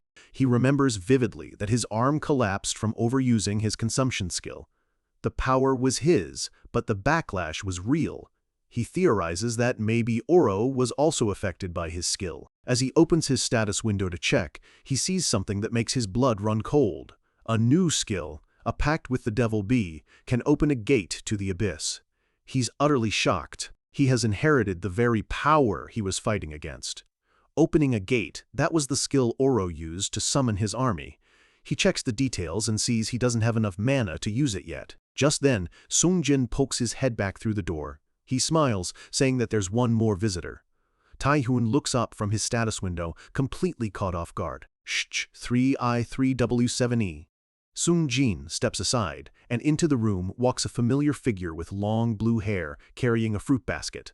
Sung-jin gives a quick, cheerful goodbye, leaving Taehyun alone with his unexpected guest. It's Lim Ah-hyung, the S-Rank awakened and his moral rival, standing there with a serious expression, here to visit the sick. While Taehyun reels from the revelations about his own power, life in the city outside his window continues on, unaware of the dangers lurking just beneath the surface. Inside the safe house, the table is a mess of half-eaten snacks, remnants of Park Sung-jin's casual visit. Lim Ah-hyung places her own offering, a carefully prepared fruit basket on the table, adding a touch of civility to the scene. Taehyun just stares, still processing the fact that his rival is here. The whole situation feels incredibly awkward. Ah-hai breaks the silence, noting that she heard he was injured but that he looks completely fine. Taehyun just mumbles a confirmation, unsure of what else to say. She tries again, mentioning that he saved so many people during the attack. She's trying to be congratulatory, but there's an awkwardness in her tone. Taehyun is caught off guard by the praise. Right, he stammers, not used to this kind of interaction with her. Ah-hyung presses on, her voice gaining an edge as she mentions he faced 2 S-rank opponents. Her grip on the apple she's holding tightens. Taehyun is just confused by her sudden shift in tone. Suddenly, her composure breaks. "But don't get too cocky, all right?" she yells, crushing the apple in her hand. She declares that she'll catch up to him soon, her pride clearly wounded. Taehyun looks at the pieces of fruit now splattered on his face, completely bewildered. He finally asks her what she's really here for. Ah-young, flustered, insists she's just there for a sick visit. Taehyun deadpans, asking if he should call the police. His jab hits a nerve. She grits her teeth, clearly frustrated with how this is going. She finally confesses that at first she was genuinely worried, but now that she sees he's totally fine, and radiating an aura that's even more powerful than before, she can't help but feel frustrated. She realizes with a sinking feeling that the gap between them hasn't just not narrowed, it's gotten even wider. Her thoughts are cut short by a sudden sound from the doorway. Both of them turn towards the noise, startled. They look up in unison as someone else enters the room unannounced. A woman with short, bluish-purple hair and a confident stride steps inside. Taehyun narrows his eyes, trying to place the new arrival. But Lim Ah-hoing recognizes her instantly, her face a mask of shock and confusion. "Sis?" she exclaims. It's Yoo Ah-hyung, the guild master of the Nightwalkers, and her estranged older sister. Yoo Ah-hyung looks just as surprised to see her little sister there. Lim Ah-hyung immediately gets to her feet, demanding to know why her sister is in Kim Taehyun's house. More importantly, she asks how she even knew the passcode. Yoo Ah-hyung coolly deflects, telling her not to call her sisses. She adds that the association provided the passcode, a simple fact that leaves her sister speechless. The tension between the two sisters is thick enough to cut with a knife, with Taehyun sitting right in the middle of it. Seeing a perfect opportunity to stir the pot, a mischievous grin spreads across Taehyun's face. In one smooth motion, he grabs Yoo Ah-hyung's wrist. Lim Ah-hyung stares in disbelief, completely shocked by his bold move. He pulls Yoo Ah-hyung close as she stumbles into him. Lim Ah-hyung shouts, asking what he thinks he's doing. "What am I doing?" Taehyun repeats playfully. He looks directly at Lim Ah-hyung and asks, "Two S-rank players sharing a house. What kind of relationship do you think we have?" She completely loses it, her face beet red. "That's a crime, you know." "A crime!" she yells, pointing out that Kim Taehyun is still a minor. Taehyun lets go, the joke having landed perfectly. He tells Yoo Ah-hyung that's enough joking around, his tone shifting back to business. He asks her the real question, what brings her here this time? He reminds her that if it's about joining her guild, he's already declined. Yoo Ah-hyung remarks that he's as prickly as ever, but clarifies that today she's just here for a sick visit. "And this time," she adds, "I've brought a gift." Taehyun's interest is immediately piqued. She tells him she heard from the chairman that he's aiming to compete in the Asia-friendly games. She points out that, despite his achievements, his public merit rank is still only 30th. To get into the top 5, he'll need a huge score. With a sly grin, she makes her offer. "So I'll give it to you, Kim Taehyun." The gift she's offering is the clearance rights to a double dungeon.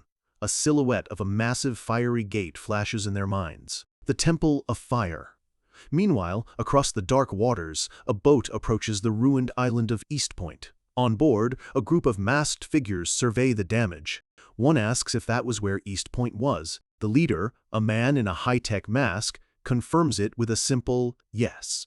He notes that while the structure held for a few hours, the accumulated damage was so severe that it eventually collapsed completely. One of his subordinates asks about the location of Apid Uro, the terrorist they hired. The leader replies that there's still no confirmation. The subordinate asks if he should report this to their boss, but the leader cuts him off.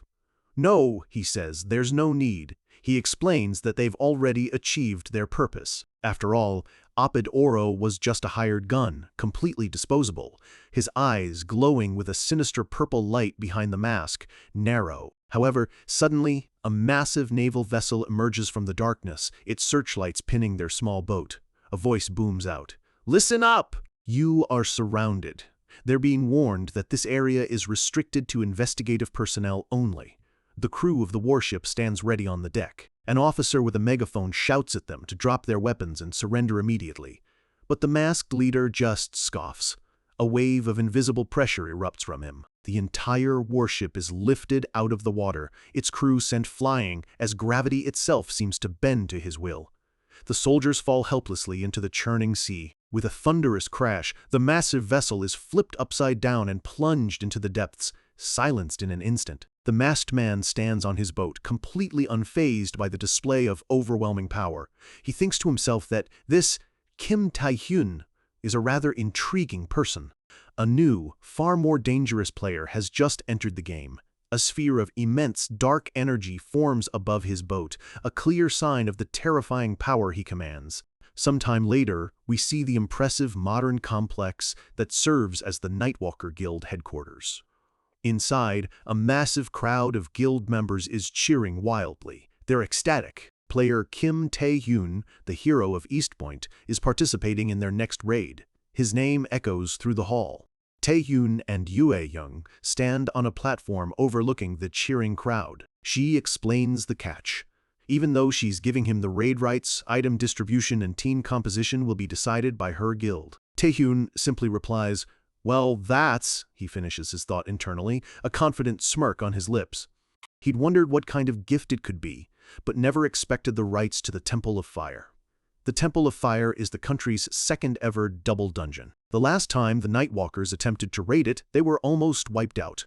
It's an incredibly high-risk venture, but the reward is just as high. A successful clear guarantees a massive boost to his growth and his public merit score. Taehyun knew his stats had dropped after the backlash from his power, and he thought challenging a dungeon like this would be impossible for now. But with the S-rank player Yu Ah-hoon by his side and the full support of her elite team, the odds look a lot better.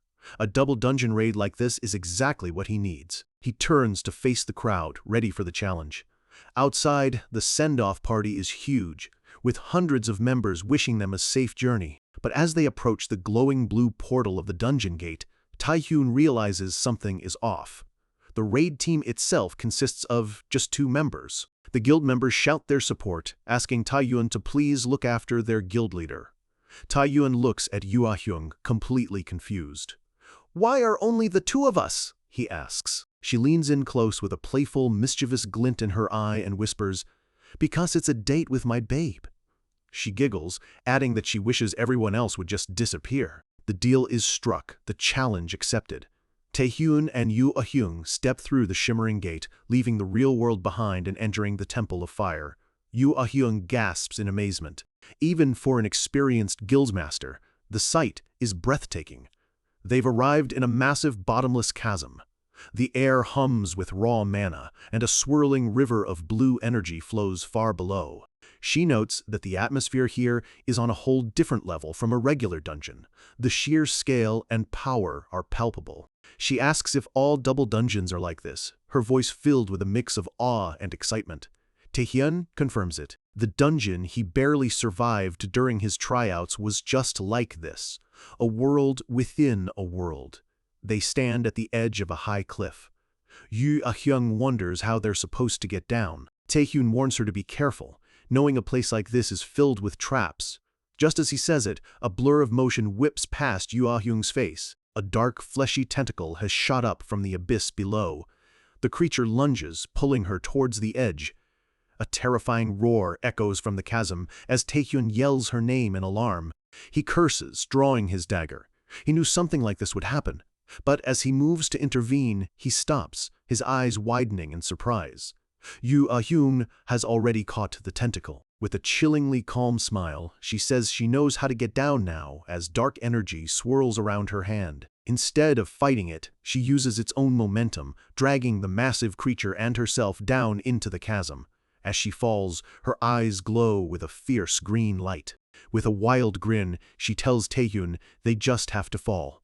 This was her plan all along. Taehyun is completely stunned. That raw display of power was something else. A cold sweat trickles down his face as he realizes she's far more dangerous than he thought. As she plummets through the abyss, monsters swarm her from all sides, but she's a whirlwind of destruction. Her body is wreathed in a vibrant green aura, her fists moving with incredible speed and power. She tears through the horde effortlessly, each punch obliterating the creatures in a shower of gore. The monsters below can only watch as she carves a path straight through their ranks. With a final, explosive punch, she clears the immediate area, a look of fierce satisfaction on her face. Taehyun watches from above, his mind racing. Those were A-rank monsters, and she killed them with 1 strike each. He wonders if she was hiding her true power last time. He knew she was a high-grade S-ranker, but he never expected this. It all clicks into place. No wonder she was so confident about the 2 of them coming here alone. A smirk forms on his face. In that case, it's time for him to put in some effort too. He leaps from the cliff, diving headfirst into the fray. The 2 of them fight their way down through the seemingly endless chasm. They finally land at the bottom, surrounded by monster remains. Yu Ah-hyung lets out a breath of relief, claiming they just barely made it. Taehyun catches his breath, his body aching. He wonders just how deep the chasm was. He analyzes the situation. The monsters were numerous, but not strong enough to be a problem for Yu Ah-hyung. So what was it that nearly annihilated her entire guild on their first attempt? Yu Ah-hyung snaps him out of his thoughts. "All right, Taehyun, take this," she says, tossing him a small object. He catches it, and a pulse of powerful energy radiates from his palm. His eyes widen in shock. It's the Warrior's Ring, a legendary artifact. It's a unique rank item that rapidly boosts strength and stamina. This is exactly what he needs to restore the stats he lost after the East Point incident. Yu Ah-hyung admits that since her guild is benefiting, it's not exactly a gift. But Taehyun is suspicious. He knows this is a recruitment tactic. She's dangling the promise of more powerful items, but he's focused on one thing. He asks her why she's only giving this to him now. Logically, it would have been better to give it to him before. They fought that horde. Yu Ah-hyung is taken aback by his cold logic, asking if he's some kind of sociopath. "More like practical," Taehyun replies. He turns his attention forward, his tone shifting back to serious. From this point on, he warns, they really need to be careful. A grim smile touches his lips. His senses are tingling. He says it looks like they finally arrived in the domain of this place's master. Before them lies a massive, ancient temple with a glowing altar at its center. They step forward cautiously, both on high alert, the air thick with an oppressive energy. Resting on the altar is a huge, dark egg, pulsating with swirling blue energy.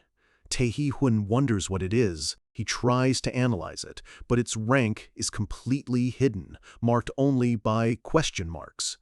An egg, huh? He's not sure what kind of monster it is, but he's absolutely certain of one thing. Whatever is inside that egg is the boss of this double dungeon. He turns to Yu Ah-hyung, suggesting they gather information first. He summons a scout to investigate, but it's too late. He whips around in horror, realizing what's about to happen. "Don't tell me!" Yu Ah-hyung has already charged forward, wreathed in her powerful green aura, completely ignoring his warning. With a series of powerful shouts, she unleashes her full power, launching a devastating attack directly at the egg. "Damn it!" Taehyun yells, furious at her recklessness. Why would she rush in like that? He rushes forward as the smoke clears, calling out her name. A voice chuckles from the dust. "Am I okay?" Her eyes glow with confidence. She strikes a victory pose, completely unharmed. "I totally crushed it," she declares proudly. The egg she struck now has a massive crack running through it, leaking blue energy. She remarks that judging from its strength, it was probably a lower S-rank monster, surprised she destroyed it in one blow. She looks back at Taehyun, expecting praise, but his face is a mask of dread. That's impossible, he thinks. The cracks on the egg begin to glow brighter, spreading across its entire surface. Yu Ah-hyung looks back, confused. With a brilliant flash of light, the egg explodes.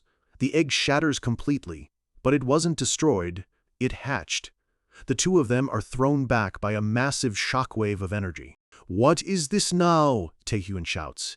An ancient, powerful voice fills the chamber. "You lonely humans, who would have thought you'd crawl all the way to my temple?" A being of pure, blinding light appears before them.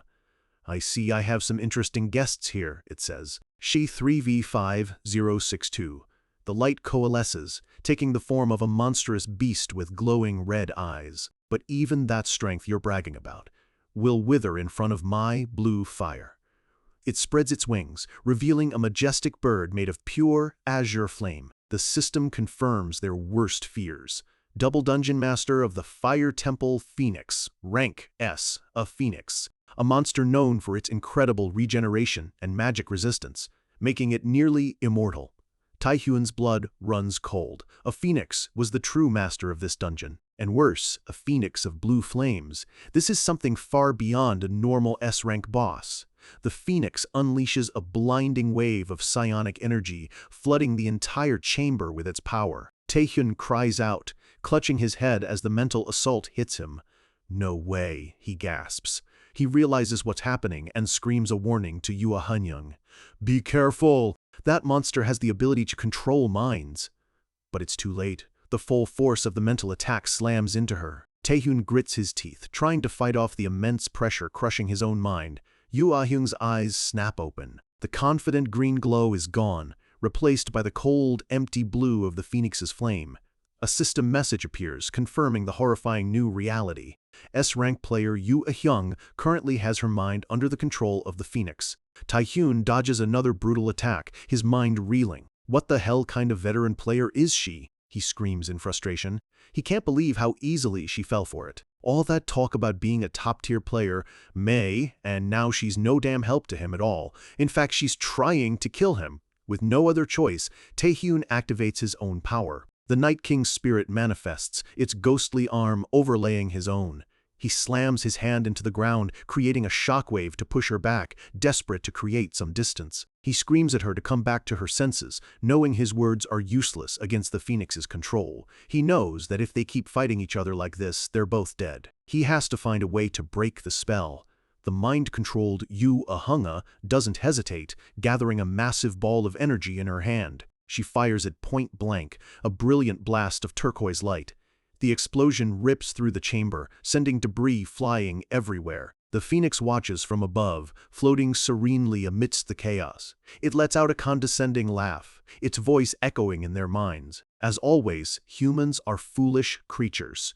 Yu Hyung stands silently in the aftermath of the explosion, her back to the Phoenix. She turns slowly, her expression unreadable. But then her eyes, still glowing with that eerie blue light, begin to shake.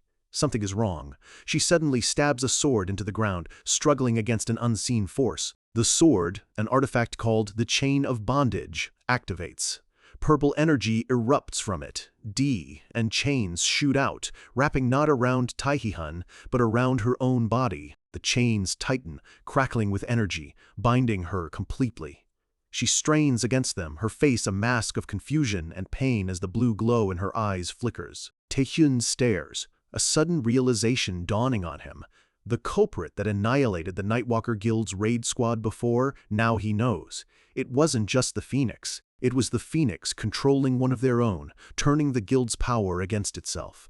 He looks at the struggling Yu Hyung, now bound by his chains. He calls out to her, warning that this might hurt as he channels his power. He unleashes a massive blast of paralytic energy directly into her. He's not trying to kill her. He's trying to shock her system and break the Phoenix's hold. Yu Hyung coughs up blood as the attack hits, the combined force overwhelming her. She collapses to the ground, unconscious. Taehyun knows the chains and paralysis won't hold for long. She needs to wake up with her senses intact. Or maybe it doesn't matter. Not if he eliminates the Phoenix before she wakes up. He turns to face the boss, his true enemy. The Phoenix laughs mockingly. "Did you enjoy the game I prepared?" it asks. Taehyun is furious. His body glows with a menacing red energy. "Trying to play games with humans? Are you a damn chicken?" he snarls. "You're fucking dead now." He uses his own chains to hoist the unconscious Yu Hyung onto his back. He can't leave her vulnerable. Now he can finally focus on the real fight. With Yu Hyung secured, he faces the Phoenix head-on. The ground erupts in a shower of blue fire as the Phoenix descends to meet his challenge. "What are you doing, human?" the Phoenix taunts. "Come on, show me what you got." Taehyun lashes out with the chain of bondage, but the chains just pass right through the flames, having no effect. The Phoenix is a being of pure energy. Physical attacks are useless. A truly breezy attack, the Phoenix sneers, completely unharmed. Its form swells with power.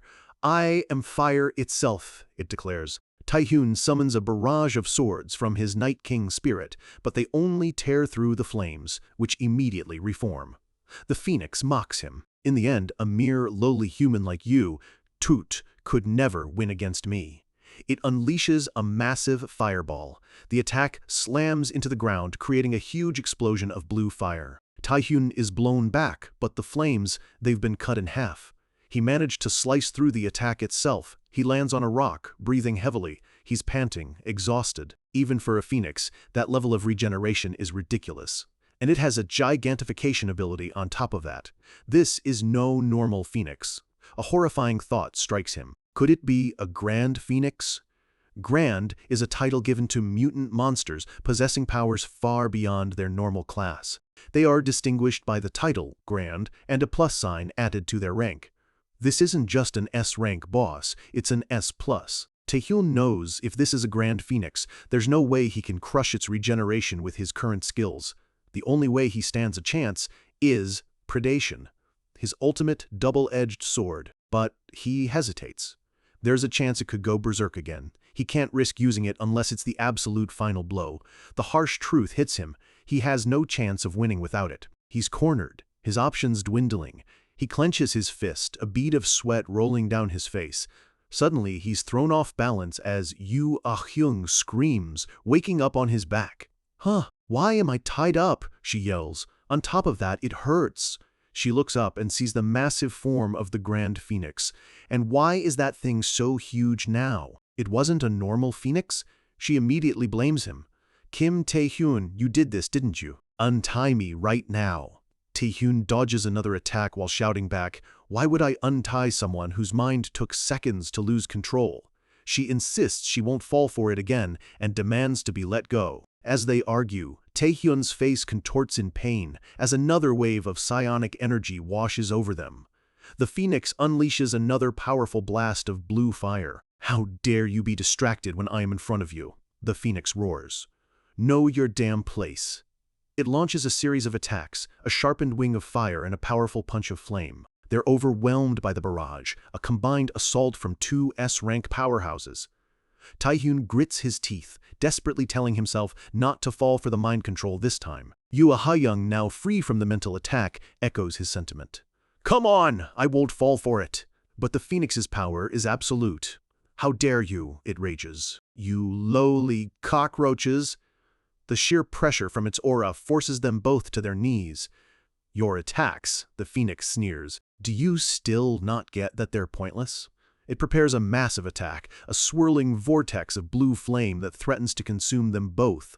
Tae-hyun knows they can't win like this. He activates Monarch's Heart, a skill that boosts his party members' stats, and declares, "I'll take the lead." But Yu Ah-hyun stops him. "No." This time, she says, her voice low and determined. She leaps in front of him, planting her spear into the ground as a vibrant green aura explodes from her body. The phoenix looks on, surprised by this sudden burst of power. Tae-hyun stares in shock, watching her transform. Her hair flows wildly, wreathed in green flame, her body crackling with energy. "Leave it to me," she says, a fierce grin on her face. A system window announces her new state, Amazon's Spirit, Berserker Mode. She's just revealed her true trump card. Tae-hyun knows exactly what this is. Berserk is a concept where a player triggers a reverse flow of mana, unlocking a massive power boost. Most people avoid it at all costs, since it can cause permanent, devastating damage to the user's body. But if a player can control that immense power, even for a short time, the force it unleashes is a torrent of green and blue energy erupts from her, a chaotic storm of raw power that dwarfs even the phoenix. It's a level of power that is nothing short of transcendental. The phoenix lets out a shriek of rage and surprise.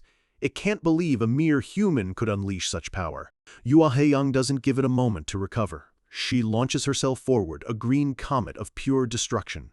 She slams her fist into the phoenix, the impact shaking the entire chamber. She follows up with a brutal kick, her attacks now powerful enough to physically connect with the creature of flame.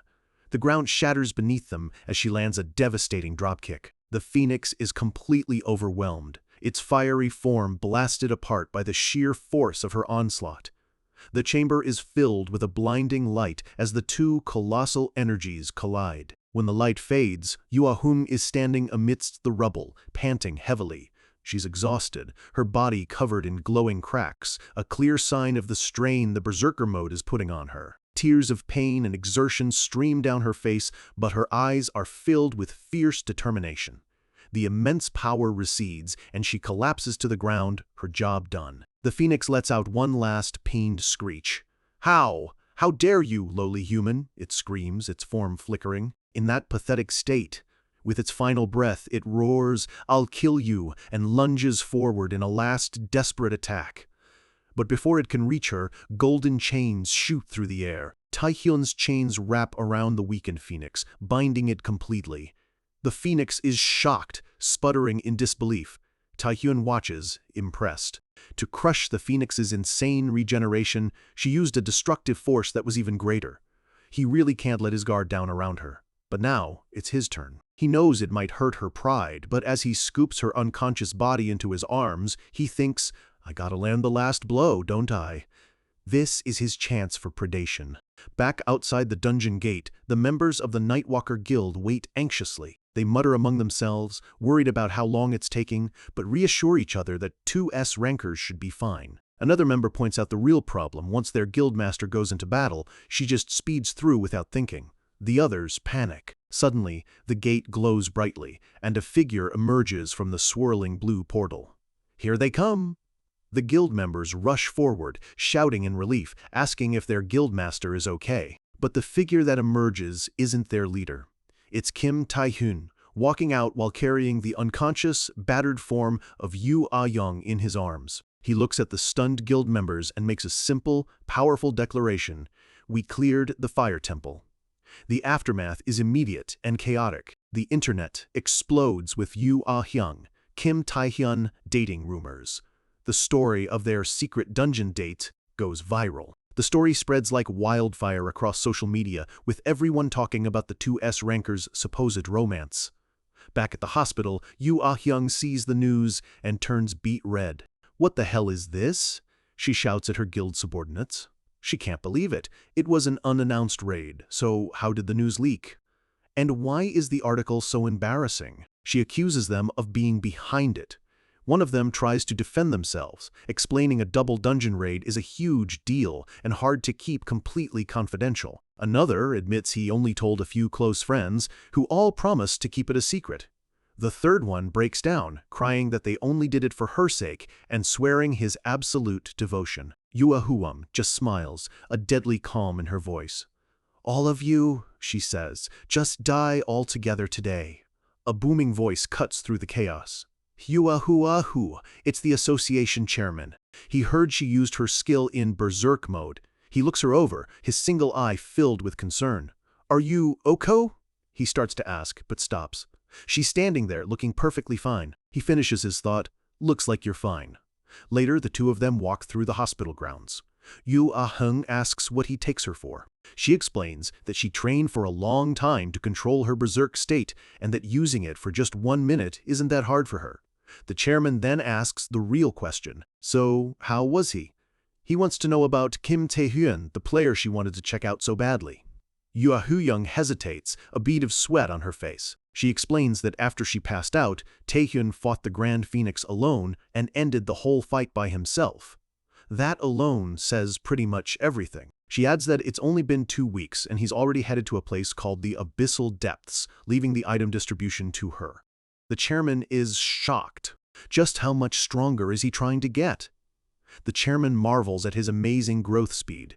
From New Korea's perspective, this is a great thing. But Yoo Ah-young just sips her drink, her expression unreadable. The chairman admits that there's something he doesn't understand. He says that everyone desires to advance, but after a certain point, it's easy to get satisfied. He's seen it happen to countless powerful players. But Tae-hyun shows no signs of stopping. In fact, he's using every available method to advance even further. He turns to her and asks the crucial question: "Why do you think he's trying so desperately to become stronger?" The wind rustles through the trees as Yoo Ah-young thinks. "I think I know," she says finally. The chairman is surprised. "You do?" She looks off into the distance, her expression serious. "That's right, it's—" The chairman cuts her off, his eyes filled with fiery passion. "Love for his country," he bellows. Yoo Ah-young just stares, completely bewildered. "What?" He launches into a passionate speech about how Tae-hyun wishes to help his country prosper, and this intense desire is what's driving him. "No," Yoo Ah-young says, completely deadpan, shattering his patriotic fantasy. That can't be it. The scene shifts. Somewhere deep within the abyssal depths, stands a dark, ominous castle floating in a sea of red mist. Inside, a throne room is littered with the bodies of dozens of fallen warriors. They are all skilled fighters, cut down where they stood. A lone figure kneels before the throne, surrounded by the carnage. A powerful being with long red hair sits on the throne. He takes the hand of the kneeling figure. "With this," he says, his voice smooth and ancient, "we have been bonded with a blood oath." A sinister red light glows from their joined hands. The being on the throne looks down, his red eyes glowing with immense power. He is the Archduke of the Abyss, the vampire lord Igman. His rank is immeasurable. The hooded figure bows. "Thank you, O Lord of Blood." Igman chuckles. "Thank you, huh? How does it feel to gain the powers of our people?" The hooded man clenches his fist, feeling the power course through him. He admits there were many skilled people similar to him, but now, he says, a terrifying, confident grin spreading across his face as his own eyes glow red, "I shall be the strongest of them all." This is Zhang Linpeng, China's only Force-level player. A new, terrifyingly powerful rival has just been born. With one battle won, Taehyun immediately throws himself into another, stepping through a gate into a world that chews up heroes and spits out bones. He arrives in the abyssal depths. It's a hellish landscape, bathed in a crimson glow from a black sun hanging in a roiling purple sky. This is familiar, hostile territory, a staging ground where players prepare to venture into even more dangerous lands. But Taehyun isn't intimidated. A confident smirk plays on his lips. This is his first time back in the abyss since he regressed. For him, this is like coming home. A voice welcomes him. "Welcome to the abyss, player Kim Taehyun." A man in a sharp suit steps forward. He introduces himself as a member of the World Player Association and the manager of this district. He is Paul Becker, an A-rank player tasked with overseeing this chaotic frontier. His official title is Manager of the Abyss 22nd District, a respectable but dangerous position. Becker confirms that, according to the records, this is Taehyun's first official time here. Taehyun just gives a vague, "something like that."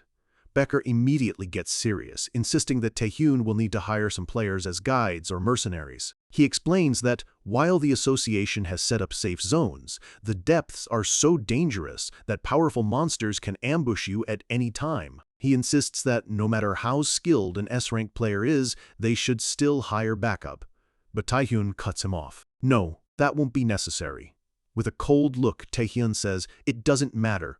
The ground next to him cracks under an unseen pressure. A monstrous shriek rips through the air as a horrific, insectoid creature bursts from the earth, its maw wide open. Becker screams Taehyun's name, warning him to be careful. His eyes widen in pure panic as the beast lunges. But before Becker can even finish his warning, Taehyun is already standing on the monster's corpse. It's over in a single, silent flash. Taehyun casually wipes his dagger clean. With an unnervingly calm smile, he tells Becker not to worry, as he's just going for a little stroll. He leaves the stunned manager behind and walks deeper into the desolate landscape. Now that he's alone, he can finally get to his real reason for coming here. Thanks to devouring the Grand Phoenix, he's finally met the magic power requirement to activate the demonic contract he stole from Oro. But as he examines the skill, he notices something has changed. Instead of simply controlling monsters, the skill has evolved into gate creation. It can now open a gate directly to the abyss, but it's a one-time use skill. He wonders if this is another strange effect of his predation skill, twisting the powers he consumes. He decides it doesn't matter. For him, one single powerful creature at his command is far better than dozens of weaker monsters. He takes out a mana-amplifying stone and crushes it in his fist, a surge of purple energy flowing into him. This item will temporarily boost his magic power, ensuring the gate he opens is as stable as possible. He begins the ritual. A spectral skull wreathed in purple flame appears before him. Skeletal hands emerge from the swirling energy. They grow into massive demonic claws. A system message confirms it. Demonic contract activated. Gate creation initiated. A massive portal of pure demonic energy begins to form. With a sinister grin, Taehyun thinks, "Let's see who's on the other side, shall we?" He steps through the swirling purple vortex, leaving the familiar hellscape of the abyss behind. He emerges not into a desolate wasteland, but before a grand, ethereal castle that reaches high into a moonlit sky. The architecture is intricate and otherworldly, unlike anything in the human world. It's a majestic, yet deeply unsettling sight. A castle? He wonders, completely surprised. He's never heard of a place like this in the abyss. He begins his ascent up the massive staircase, his guard on high alert. He knows he used an amplifying stone, but he has no idea where it's actually brought him. He decides he has no choice but to find out for himself.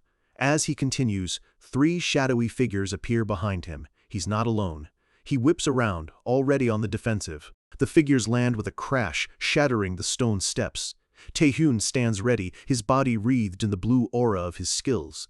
"Oh my, how scary," one of the figures purrs, unimpressed. 3 demonic women with horns and wings descend upon him, their movements fluid and predatory. "We have a guest," one says. "A human," another cries with glee. The leader wonders what kind of punishment they should give him.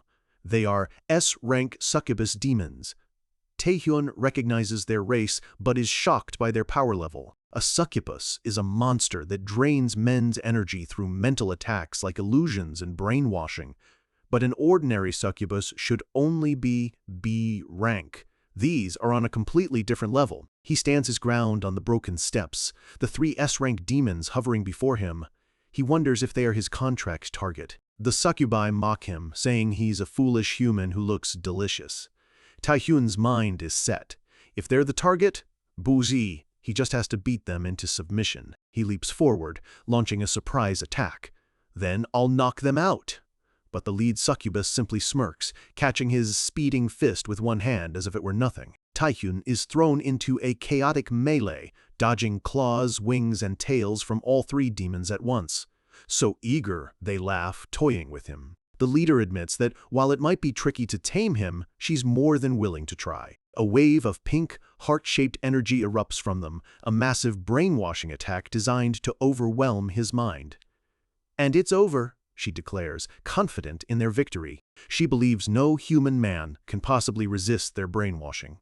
She lunges forward to claim her prize, but is suddenly blasted back with incredible force. She screams in pain and confusion, completely shocked. Taehyun stands amidst the rubble, his eyes glowing with a sinister purple light. He just shattered her arm. The other 2 succubi cry out in shock. "Sister!" The power of the Night King's spirit swirls around Taehyun, a ghostly, armored figure manifesting behind him. A chilling command echoes through the chamber, not from his mouth, but from the very core of his power. "Bow your head." The spiritual pressure is immense, a torrent of purple energy that slams down on the succubi. They scream in agony, completely overwhelmed. They're forced to the ground, pinned by a power they can't comprehend. "How did a mere human resist our brainwashing?" they cry out in disbelief. Taehyun's voice is cold and devoid of emotion. "Resist?" As if. A system window flashes, explaining the impossible. Skill usage detected, temptation confirmed. He didn't resist. A mysterious power, born from his abnormal interest in monsters, enabled a successful resistance. His very nature, his drive to devour, has made him immune. He looks down at the defeated demons. "Now," he asks, "shall we make a contract?" He knows that to form a monster-summoning contract, you need to either give the monster what it desires or subdue it with overwhelming force. The defeated succubus glares up at him, her pride completely shattered. Taehyun smirks. "I guess I've met the conditions well enough. With this, I should be able to command at least 1 S-rank monster." Suddenly, a calm female voice cuts through the air. "This is not your contract target." Taehyun is stunned into silence. "What? Not my contract target? What does that mean?" The voice continues, its tone amused. "I see now. You're no ordinary human." High above the castle, another figure appears, surrounded by a legion of succubi. It's their queen, and she is magnificent. With a cruel smile, she looks down at Taehyun and says, "You'll make a great gift for the queen." His true target has been revealed, a grand succubus, rank S+. He has stumbled into the heart of the queen's lair, a beautiful yet horrifying garden of roses, where the flowers are actually the impaled bodies of past intruders, wrapped in thorny vines. Hundreds of them hang from the ceiling, a testament to her power and cruelty. A succubus in a maid's outfit bows before a throne shrouded in shadows. "My queen," she reports. A human has intruded into the palace. The figure on the throne stirs, her voice a seductive whisper. "A human?" Shay38094. A chilling laugh echoes through the chamber. This will make for some great entertainment. To claim the power he needs, Taehyun has walked into a place no human should ever be, a demonic castle floating in an endless abyss. The castle itself is a monument to some ancient, dark power, and the air grows heavy with every step, a silent warning of the monster who rules it. He's already deep inside, booking it down a grand hall as a swarm of the Queen's S-rank succubi guards chase him down. They're furious, screaming to take him alive. To them, he's not just a cowardly intruder, he's a prize to be delivered to their queen. Taehyun curses under his breath. He knew they'd be strong, but they're closing the gap far faster than he anticipated. He spins, bracing himself and deflecting the first wave of attacks with a crash of energy, but he can tell it's not enough.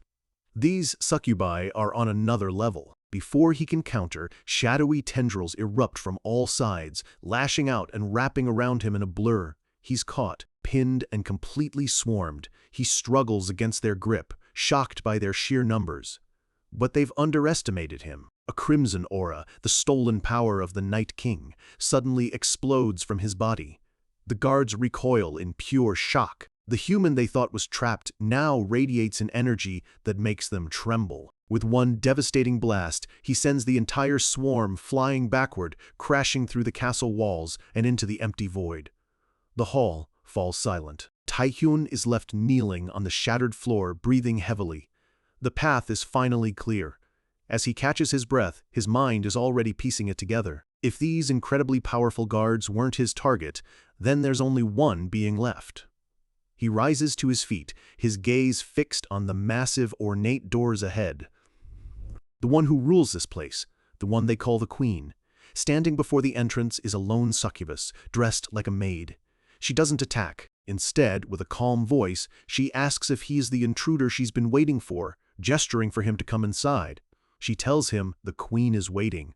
A smirk plays on Taehyun's lips. This is it. The real boss is finally showing herself. He's about to meet the succubus queen. He pushes the doors open, stepping into a throne room where the air is thick and sweet, but laced with a suffocating sense of dread. The floor is littered with rose petals, but a dark energy pulses from thorny vines snaking across the ground. The thorns climb the massive stone pillars, creating a strange and unsettling forest inside the grand hall. And then he sees them. Hanging from the ceiling, wrapped tightly in the vines, are the lifeless bodies of past intruders. A gruesome warning. Taehyun walks forward, completely undeterred. All the thorns seem to lead to one place, a massive throne shrouded in shadow. From the darkness, a voice echoes, smooth as silk but filled with immense power. She introduces herself as the mother of all succubi and their queen. She speaks her name, letting it hang in the air like a royal decree, Rosaria. A system window confirms it. She is the target for his demonic contract. He thinks to himself that this is the one. Everything is going according to plan. But then that name hits him. Rosaria? The queen seems to sense his thoughts, repeating her name with a hint of amusement in her voice. Taehyun's eyes widen. He knows that name. From his past life, from the future apocalypse he's desperately trying to prevent, he knows exactly who Rosaria is. He's stunned that a monster can speak so perfectly, but Rosaria just chuckles, telling him it's nothing to be shocked about. Taehyun collects himself. He realizes she's far more intelligent than any beast he's ever faced before. She gets straight to the point, her voice echoing from the throne. She asks what business he has in her castle. Is he seeking wealth? Or perhaps glory? Or, she muses, is he simply a lost little lamb who wandered in by mistake? Her tone turns suggestive, teasing him. If not for those reasons, she purrs, did he come here to satisfy his lust? Taehyun's eyes begin to glow with power. He's not here for games. He cuts her off with a firm, none of those. Standing his ground in the center of her throne room, he makes his declaration, his voice ringing with absolute confidence. I've come to make a summoning pact. For a moment, the room is completely silent. The queen seems taken aback, questioning his words. Then, a low chuckle escapes her lips, building into a full, echoing laugh that fills the entire room. I have quite the gutsy guests today, huh? She says, clearly amused by his audacity. Taehyun just laughs along with her, a smirk never leaving his face. But the laughter dies as quickly as it began. The queen's playful demeanor vanishes, replaced by a cold, sharp edge. Though, she says, you should keep your delusions within limits. She leans forward on her throne, her eyes glowing with menace. The friendly facade is gone, revealing the terrifying ruler beneath. Would you call playing with toys a pact? She sneers. As she speaks, a status window appears, revealing her true title, Archduke of the Abyss. Her rank isn't S+, it's unreadable. She's a being of unimaginable power. Taehyun doesn't flinch. He expected this. Yeah, he says calmly. That's what I thought. He came here knowing exactly who he was aiming for. A confident grin spreads across his face. Well then, he says, raising his hand as purple energy begins to swirl around him. The time for talking is over. He summons the full might of the Night King's spirit, a massive skeletal warrior manifesting behind him, ready for battle. I'll make you surrender with my power, Taehyun declares, his voice filled with determination. He's going to prove he's no mere toy. The queen's tendrils lash out from the shadows, but Taehyun is already moving. He charges forward, wreathed in dark energy, moving faster than the eye can see. In his hand, he materializes a massive, jagged blade glowing with destructive power. Red chains of crackling energy wrap themselves around the blade. He leaps into the air, bringing all of his force down towards the throne.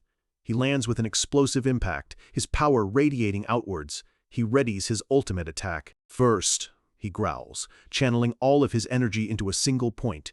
The energy coalesces into a massive, stone-like projectile, glowing with red-hot power. One strike, he yells, launching the attack directly at the queen on her throne. The attack hits its mark, shattering what he thought was the queen into 1,000 pieces. But as the dust settles, a look of shock crosses Taehyun's face. Something is wrong. The impact felt empty. A voice chuckles from right behind him. How pitiful. It's Rosaria. She was never on the throne to begin with. She makes a lazy, dismissive gesture with her hand, and in an instant, Taehyun's world flips completely upside down. He's suddenly weightless, disoriented. He finds himself falling but not down. He's falling up, accelerating towards the throne room ceiling.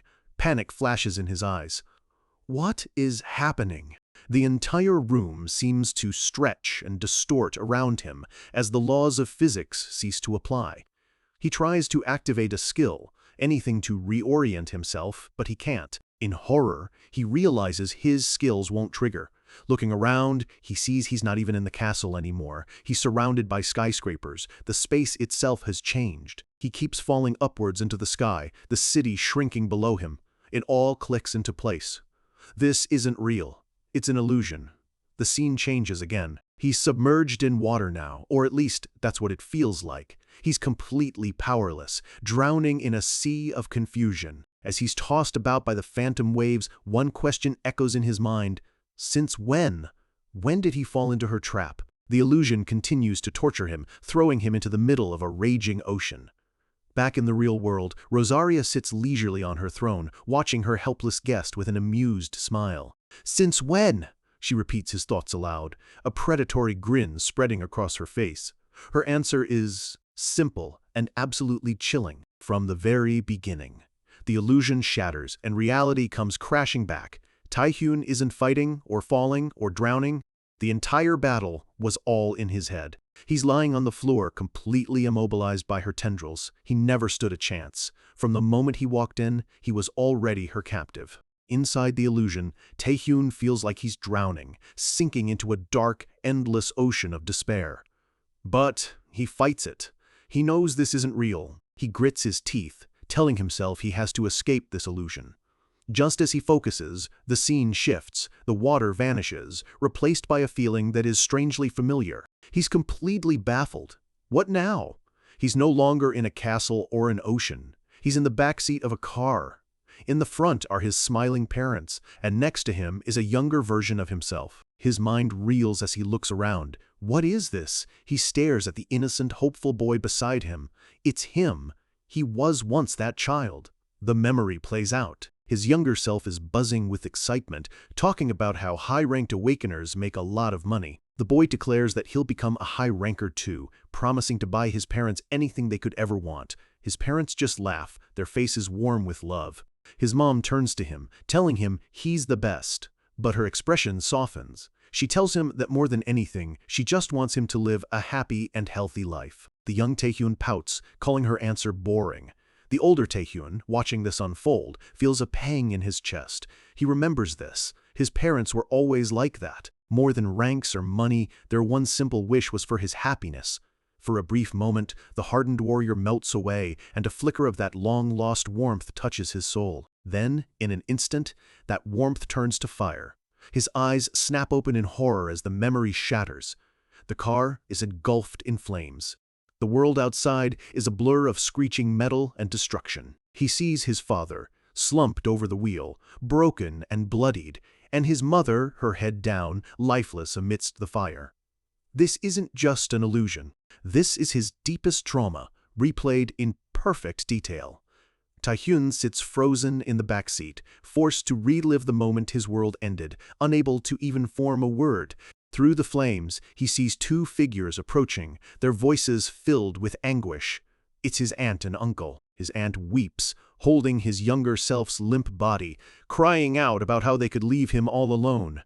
He recognizes them, his voice a choked whisper. His aunt, his uncle, the people who were supposed to save him. But the memory twists again, becoming even darker.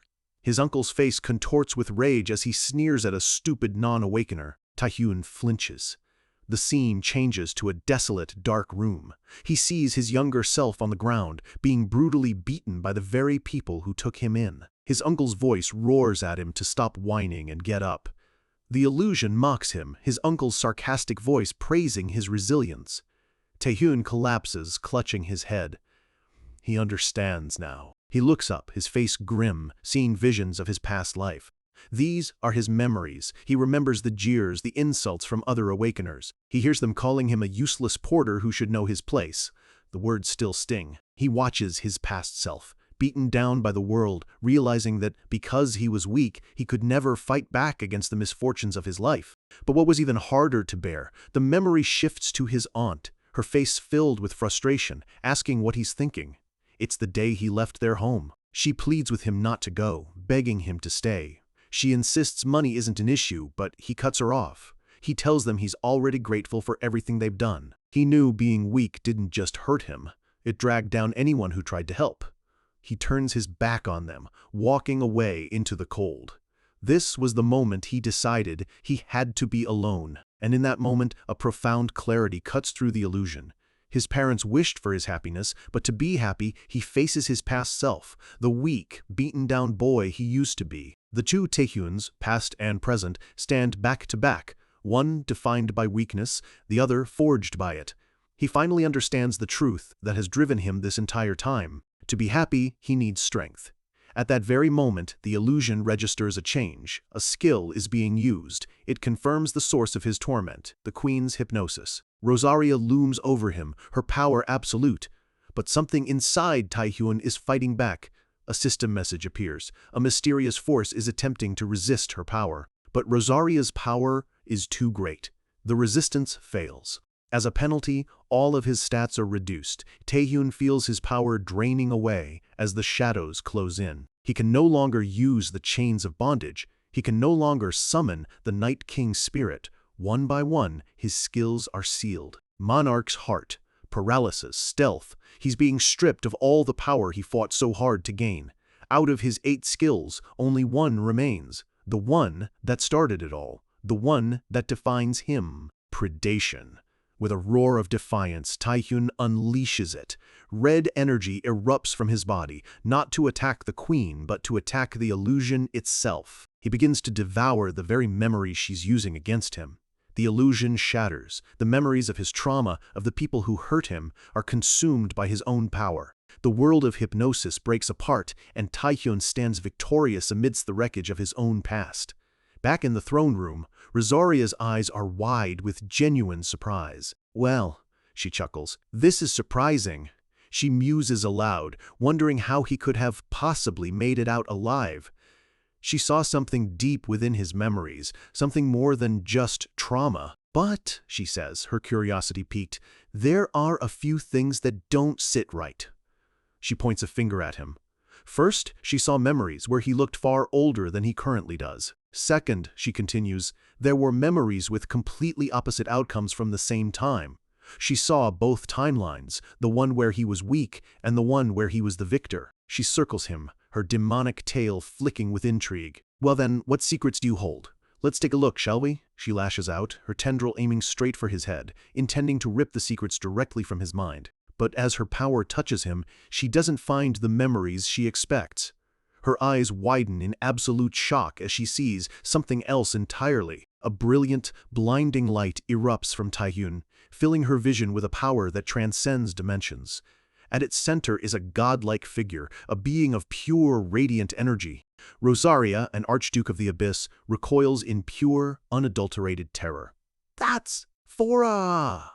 The being's featureless face seems to smile, an expression of cosmic authority. She recognizes this entity, her voice trembling as she whispers its title, the King. A violent backlash of energy erupts, not from Taehyun but protecting him. Image, Che4X076. The King's power violently repels her intrusion, shattering her tendril and her composure. She lands hard, breathing heavily, sweat beading on her forehead. For the first time, the all-powerful queen looks truly afraid. She looks up, her mind reeling, her body trembling. A voice cuts through her shock, dripping with sarcasm, peeking into someone's memories. In an instant, the tables have completely turned. Taehyun is now behind her, a dagger pressed firmly against her throat. He's in complete control. "You have a nasty hobby for a queen," he says coldly. He leans in close, his grin predatory. "I'll say it again," he commands. "Rosaria, accept the summoning pact." She chuckles weakly, still shaken. She can't believe he escaped her illusion, but calls him foolish for thinking he can threaten her. She scoffs, asking if he thinks he can kill her with that little toy. Taehyun doesn't flinch. "Well," he says, "I'll just have to try and see." She thinks he's bluffing, but her eyes betray her fear. She's no longer certain. Her tendrils move, not to attack, but to embrace him. She pulls him close, her voice a sultry whisper against his ear. "I'll accept the pact." Taehyun's eyes widen in shock. This was not how he expected this to end. She bites down on his neck, sealing their contract in blood and magic. Taehyun gasps as a surge of immense, foreign power flows into him. A flood of system messages appears. The summoning pact is established. His demonic contract skill has evolved into the Queen's Man. He's gained a new skill, complete hypnosis, and his charm stat has increased. The pact is complete, but the backlash sends him into unconsciousness. Rosaria cradles his head gently. "Have a good night's sleep," she says, her voice now filled with a strange reverence. She looks down at the boy who just conquered her, a completely new understanding in her eyes. This is no mere human. He is the King's chosen one. Taehyun's gamble paid off, but the price was his consciousness. He's won a queen, but for now, he's completely vulnerable, lost in the aftermath of their pact. A voice cuts through the darkness, pulling him back. His eyes flutter open, his mind hazy and confused. He's not in the castle anymore. He's sitting in a desolate wasteland, a swirling vortex of energy behind him. A man in a suit leans over, asking if he's awake. The man sighs in relief, introducing himself as Paul Becker, the A-rank player who manages this district of the Abyss. He's just glad Taehyun seems to be safe. Taehyun looks around, completely lost, and asks where he is. Paul explains they're in a player zone, a safe area, and that he found Taehyun passed out during a routine patrol. Paul asks what happened, but Taehyun's mind is already racing, pushing himself up as he pieces it together. He thinks, did Rosaria send him here? He immediately checks his status. There it is, clear as day, the Queen's Man, a skill that lets him summon the succubus Queen Rosaria. He's also gained her signature ability, complete hypnosis, and his charm stat has skyrocketed to 130. Relief and excitement wash over him. It wasn't a dream. His demonic contract skill is gone, replaced by something far greater, a powerful new hypnosis ability, and an Archduke of the Abyss at his command. A cold, calculating grin spreads across his face. With Rosaria's power, the upcoming Asian exhibition games will be a cakewalk. The strategic uses for her hypnosis are limitless. But one thing still bothers him.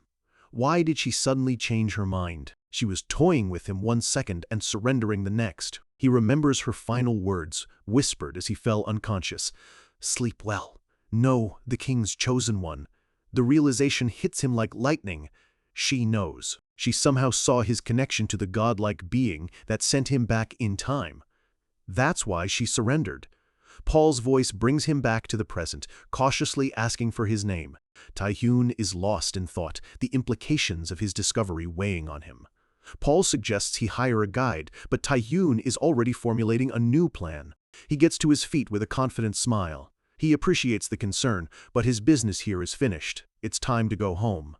The scene shifts back to the sprawling cityscape of Seoul. We're at a high-end player recovery facility, a place for the elite to recuperate. A woman with short, bluish-purple hair walks down the steps with a confident stride. It's Yu Ah-hyung, guildmaster of the Nightwalkers. Her guild members greet her, congratulating her on being discharged.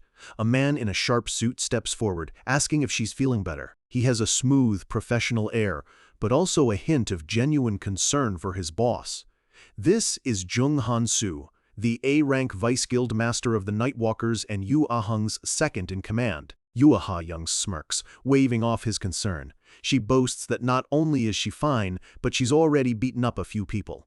Han-soo doesn't seem surprised. He gets straight to business, telling her he has some news she might be interested in. He tells her Kim Tae-hyun has returned from the abyssal depths. The news stuns her. Already? She quickly dismisses it, assuming he must have failed.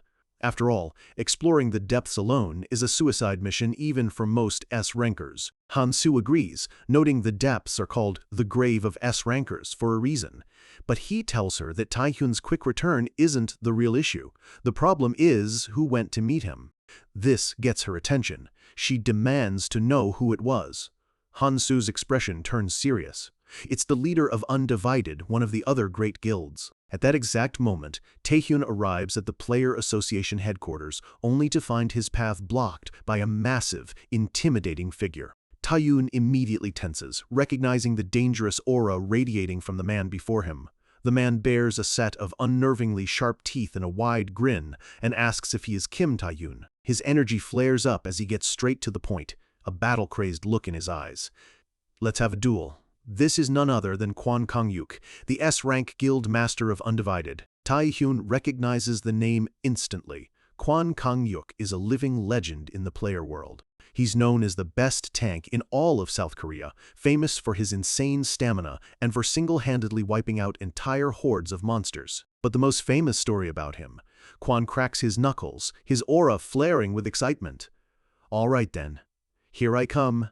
His intentions are crystal clear. He's known for his brutal recruitment method, forcibly recruiting promising players by dueling them into submission.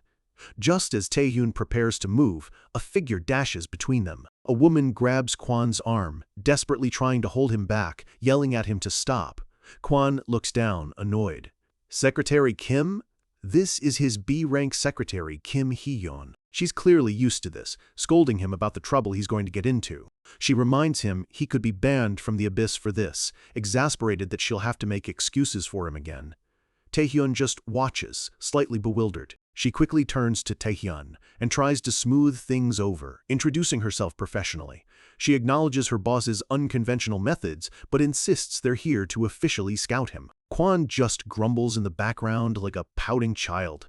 Hee-yeon explains that if he joins, there's no need for a duel. But Tae-hyun sees right through it, asking if that just means they'll force him if he refuses. She stammers, admitting that's true, but insists it's a good offer either way. Her tone gets serious as she plays her trump card. She mentions that she knows he's participating in the Asian exhibition games. That gets Tae-hyun's attention. She launches into her sales pitch. The Undivided Guild specializes in abyss exploration and can offer him full support. She promises that if he joins them, he'll gain more than enough merit points to make up for any he's lacking. It's a very tempting offer. Tae-hyun stays silent for a moment, considering it. Kwon just scoffs, telling his secretary to stop wasting her breath. Image, H41058. He grins, saying that if Tae-hyun could be swayed by words, he'd have joined a guild long ago. But Tae-hyun cuts him off. "That's not true. I've changed my mind." The sudden declaration shocks both Kwon and his secretary. Kwon's eyes light up. He thinks he's won. He asks smugly if that means Tae-hyun is joining Undivided. Tae-hyun just smirks, thinking to himself what nonsense the man is spouting. Kwon looks confused. Tae-hyun steps forward, closing the distance until they're face to face. "We're doing it your way." He looks Kwon dead in the eye, a predatory glint in his own. The winner gets what they want. Deal? Kwon's face twists into a sadistic grin. This rookie has guts. The scene explodes. We're now in a massive stadium, packed to the rafters with a roaring crowd and flashing lights. News of the duel has spread like wildfire, and the Undivided headquarters arena is now the center of the media world. As Tae-hyun makes his way through, he's swarmed by a mob of reporters shouting questions about the Nightwalkers and why he accepted the duel. They shove microphones in his face, questioning his chances against the nation's best tank. Taehyun just keeps walking, his expression unreadable. Internally, though, he's reaching his breaking point, tempted to just unleash his Night King's spirit and flatten everyone. Just as his patience runs out, there's a commotion in the crowd. A young reporter with glasses is clumsily pushing her way through, shouting that she needs to get an interview. Image. Shea 4-1073. This is Kim Gija, a rookie reporter for SY Economy who's barely avoided being fired. She stumbles and falls forward, reaching out blindly. In a flash, Taehyun catches her hand. The crowd gasps. The reporter looks up, completely stunned. Taehyun smiles. He says it's been a while, reminding her they met during the player tryouts. She's completely flustered, blushing as she confirms he's right, unable to believe he remembers her. The other reporters buzz with jealousy, wondering who she is and how she knows him. Taehyun, seeing his opportunity, announces to the crowd that any questions they have will be answered through her later. With a single move, he's created a shield and an escape route. As the reporters swarm her instead, Taehyun coolly turns and takes his leave. He walks down the quiet hallway, leaving the chaos behind him. He steps through the gates and into the bright lights of the stadium. Image. Che 40084. His eyes are sharp, focused. It's time. With a burst of green energy, he leaps into the arena, landing perfectly on the opposite side of the field. Kwon Kang-yuk is already there, his body crackling with pinkish energy. He laughs manically, glad Taehyun didn't chicken out. Taehyun's own power surges, his arm transforming with his stone skin skill. He smirks back, his voice dripping with challenge. I should be the one saying that. Let's settle this. In the commentator's booth, the hype is reaching a fever pitch as the announcer welcomes everyone to the big match. The commentator, Choi Hee-seol, lays out the single condition for victory: make your opponent kneel. Kwon cracks his knuckles, his grin widening. He mockingly calls this his 12th forced recruitment, then leans forward, growling, "Well then, let's see what you've got." The commentator screams for the duel to begin, and Taehyun doesn't waste a single second. He reinforces his arm with stone skin, bracing for impact. Then he unleashes it. The massive, ghostly form of the Night King's spirit erupts behind him. He's going all out from the start. Taehyun knows this move is powerful enough to take down a decent S-class monster in one blow. He's confident that even someone like Kwon Kang-yuk, the nation's best tank, won't be able to just shrug this off. But Kwon just stands there, taking the full force of the attack head-on. He doesn't even flinch. He looks impressed. Kwon's aura flares even brighter, easily dissipating the Night King's power. "But," he says, a savage grin spreading across his face, "it won't work on me." In a blur of motion, Kwon vanishes, reappearing behind Taehyun with the impossible speed of a cheetah. Taehyun is completely shocked. He knew Kwon was strong, but he never expected this kind of speed. Kwon's fist crackles with raw power, ready to strike. He unleashes a devastating punch, the energy taking the form of a charging rhino, tearing up the arena floor. Taehyun is blown away, frantically summoning his chains to absorb some of the impact, but it's not enough. Kwon laughs, his voice booming. He taunts him, saying he's got a decent little trick. But if Taehyun thinks that can stop him, he's going to be disappointed. He sends another shockwave of power, shattering Taehyun's defenses. Taehyun grits his teeth, his body screaming from the overwhelming force. He's being completely overpowered. Kwon doesn't let up, moving with a speed and ferocity that's almost impossible to track. He pummels Taehyun relentlessly, knocking him around the arena like a toy. The strain is clear on Taehyun's face. He's on the defensive, and he's losing ground fast. With one final massive blow, Kwon smashes the Night King's spirit into nothing. The battlefield is a cloud of dust and rubble. Kwon emerges from the smoke without a scratch, charging forward. He lets out a dismissive scoff, clearly unimpressed. He stops, looking down at the wreckage, and notes that Taehyun is pretty good at running away. "How do you plan to win like that?" he asks. Taehyun, picking himself up, gives a slight chuckle. "You tell me, Guildmaster." He straightens up, breathing hard, but his eyes burn with defiance. He tells Kwon that unless he has another hidden beast, it won't be easy to make him kneel. Kwon finds this amusing. "For someone who's cornered, you sure know how to talk, if that's what you want." Kwon's energy suddenly explodes outwards. His body begins to morph and grow, transforming into a massive, spectral Tyrannosaurus Rex. This is his ultimate skill, The crowd loses its mind. The commentator is screaming, announcing Kwon Kang-yuk's final attack form. Everyone in the stands thinks the same thing. It's over. No matter how much of a rising star Taehyun is, he's nowhere near the Guildmasters League. In the VIP box, Yua Ha-hyung is casually eating popcorn, enjoying the show, while her vice master, Han-soo, freaks out beside her. He reminds her that if Taehyun loses, he'll be forced to join their rival guild. Ah-hyung just smirks, acknowledging he's right about that. Han-soo looks genuinely worried, saying they should have stopped the duel. He explains the terrifying power of Kwon's Blessing of the Beasts skill, which grants him incredible strength by mimicking different animals. He says grimly that even for someone like Kim Tae-hyun, winning a one-on-one fight was never likely. Ah-hyung just waves him off. Come on now. Don't worry too much. She watches the field with a confident glint in her eye. From what I've seen of Taehyun, he always has a hidden ace up his sleeve. Right on cue, the giant T-Rex lunges. Taehyun looks up at the beast about to devour him, and a wild, confident grin spreads across his bruised face. Han-soo watches, frozen in terror, and then he gasps. Something impossible has just happened. The reporter, Kim Gi-ja, cries out in shock. The commentator is completely losing it, screaming into his microphone, "What is this?" The Guildmaster. On the field, the T-Rex has vanished, and Kwon Kang-yuk is kneeling. The commentator's voice cracks. He knelt down on his own. Kwon stares at the ground, his face a mask of utter confusion. He doesn't understand what just happened. Taehyun stands before him, battered but triumphant, offering a small, exhausted smirk. Does this mean that I won? Meanwhile, Kwon's secretary is still on the phone, desperately trying to explain the situation to the Human Rights Committee, completely unaware of the shocking turn of events. In the arena, a stunned silence has fallen over the crowd. The undivided guild members can't process it. Guild Master Kwon Kang-yuk lost? The disbelief quickly turns to anger. They can't believe the man who never knelt in hundreds of raids just knelt on his own. They start shouting that he must have cheated. The shouts grow louder. Fight again! This doesn't count. Taehyun lets out a long sigh, completely ignoring their protests. He turns his back on the kneeling guild master, the victor's silence more powerful than any shout. Kwon finally gets to his feet, admitting to himself that Taehyun pushed him into a corner and giving him credit as New Korea's top tanker.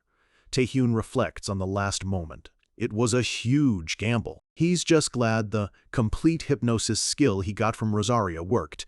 He remembers unleashing it, a ghostly image of his demonic servant appearing as he gave the simple, powerful command, kneel. Now. Image, H42067. Kwon is still trying to piece it together, his mind foggy.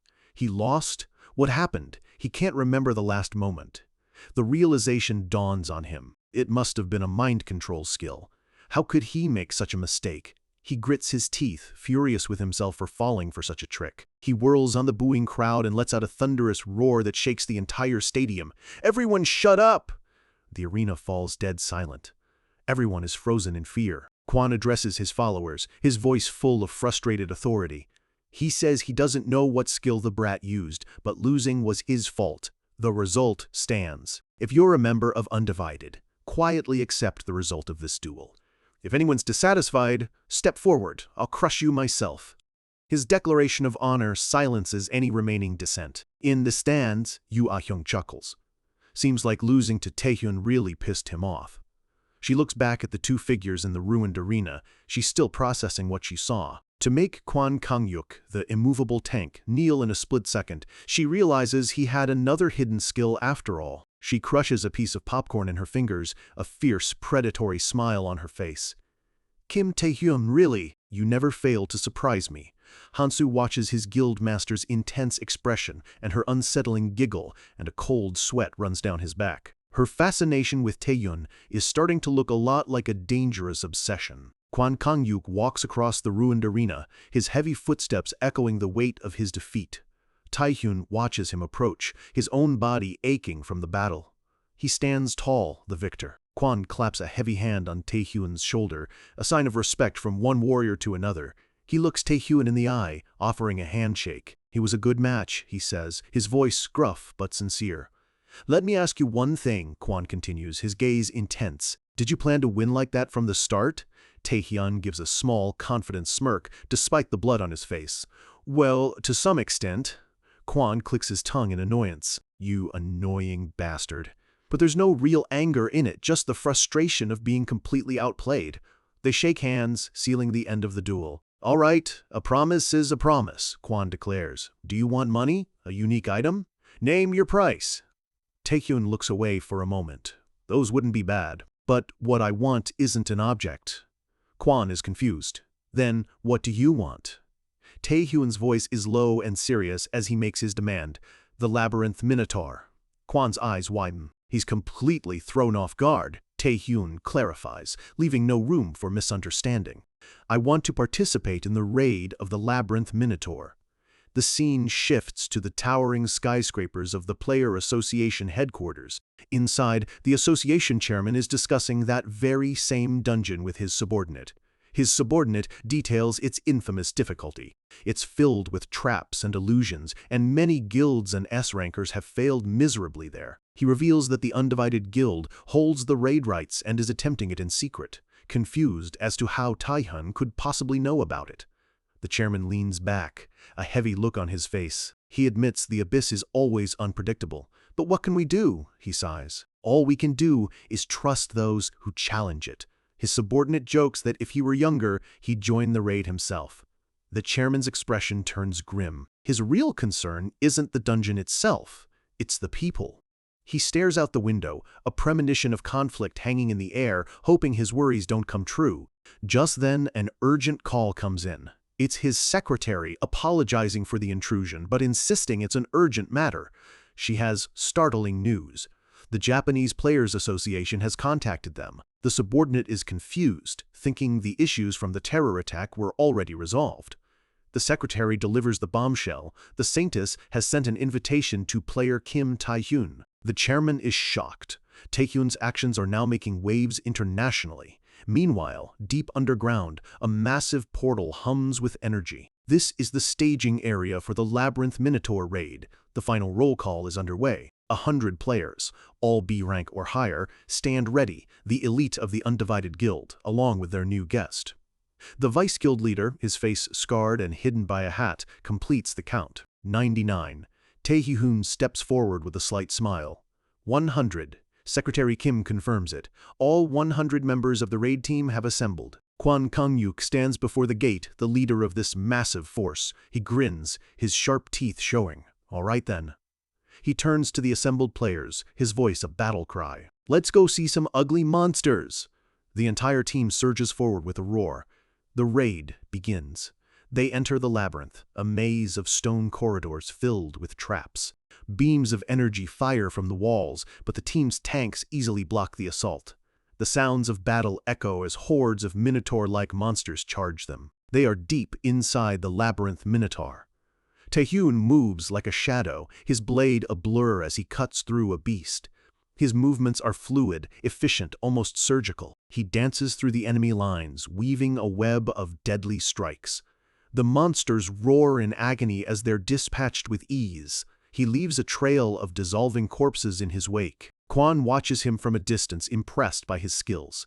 He walks casually through the battlefield, holding the decapitated head of a monster. He asks Taehyun if he likes the weapon he gave him. Taehyun looks at the new dagger. It's not bad, he admits, adding his usual weapon was sent for repairs. Kwon laughs, revealing the dagger is a rare ranked item named Azran, a recruitment gift he'd planned to give him. He tosses another weapon to a guild member, saying Taehyun's presence benefits them all. But then his tone turns serious. Are you sure about this raid? Taehyun is unfazed. Don't worry. The response puzzles Secretary Kim. Everyone has failed this raid for 30 years. She steps forward confidently, declaring that everyone on this raid is a veteran player of at least B rank. She proudly explains that they've been progressing smoothly, with no setbacks. Plus, their vice guild leader is using his detection skills to find and remove all the labyrinth's traps.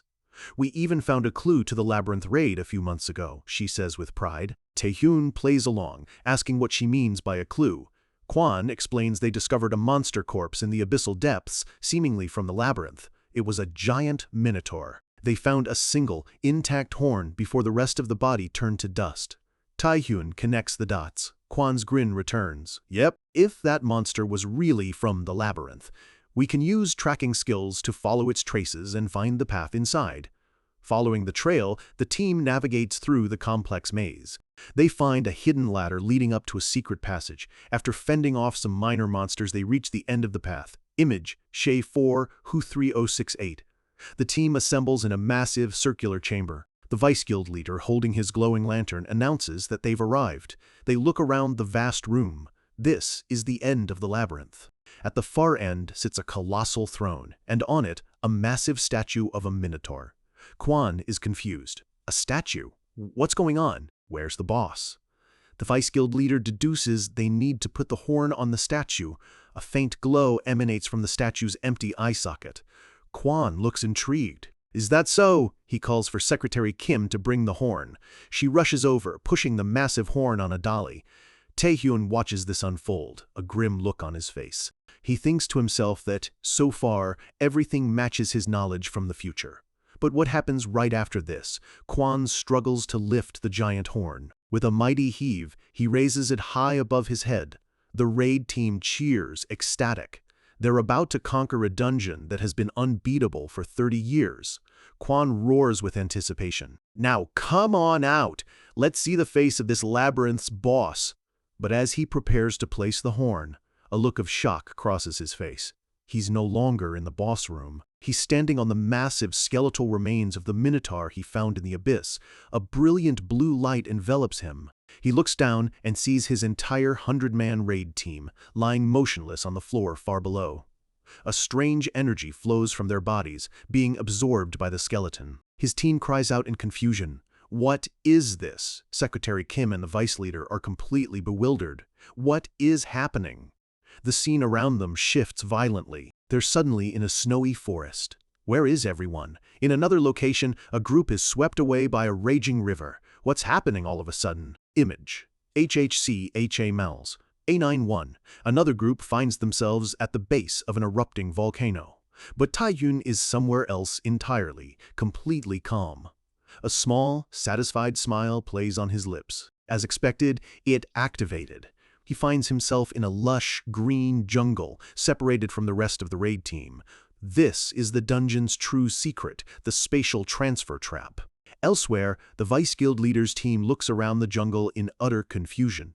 Everything has gone horribly wrong. But for Taehyun, everything is going perfectly to plan. But this chaos wasn't an accident. Miles away, in a dimly lit study, a man calmly reads through a book. He slowly turns a page, absorbing the information with cold detachment. I see, escapes his lips. We see the man is Chairman Lee Jung-soo. A subordinate bows before him, begging for forgiveness. Jung-soo isn't angry. He simply confirms the news. So Kim Taehyun joined the Labyrinth raid team, huh?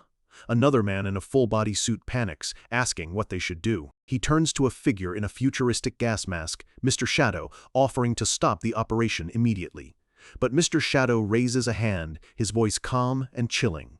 No, he says. In fact, this is perfect.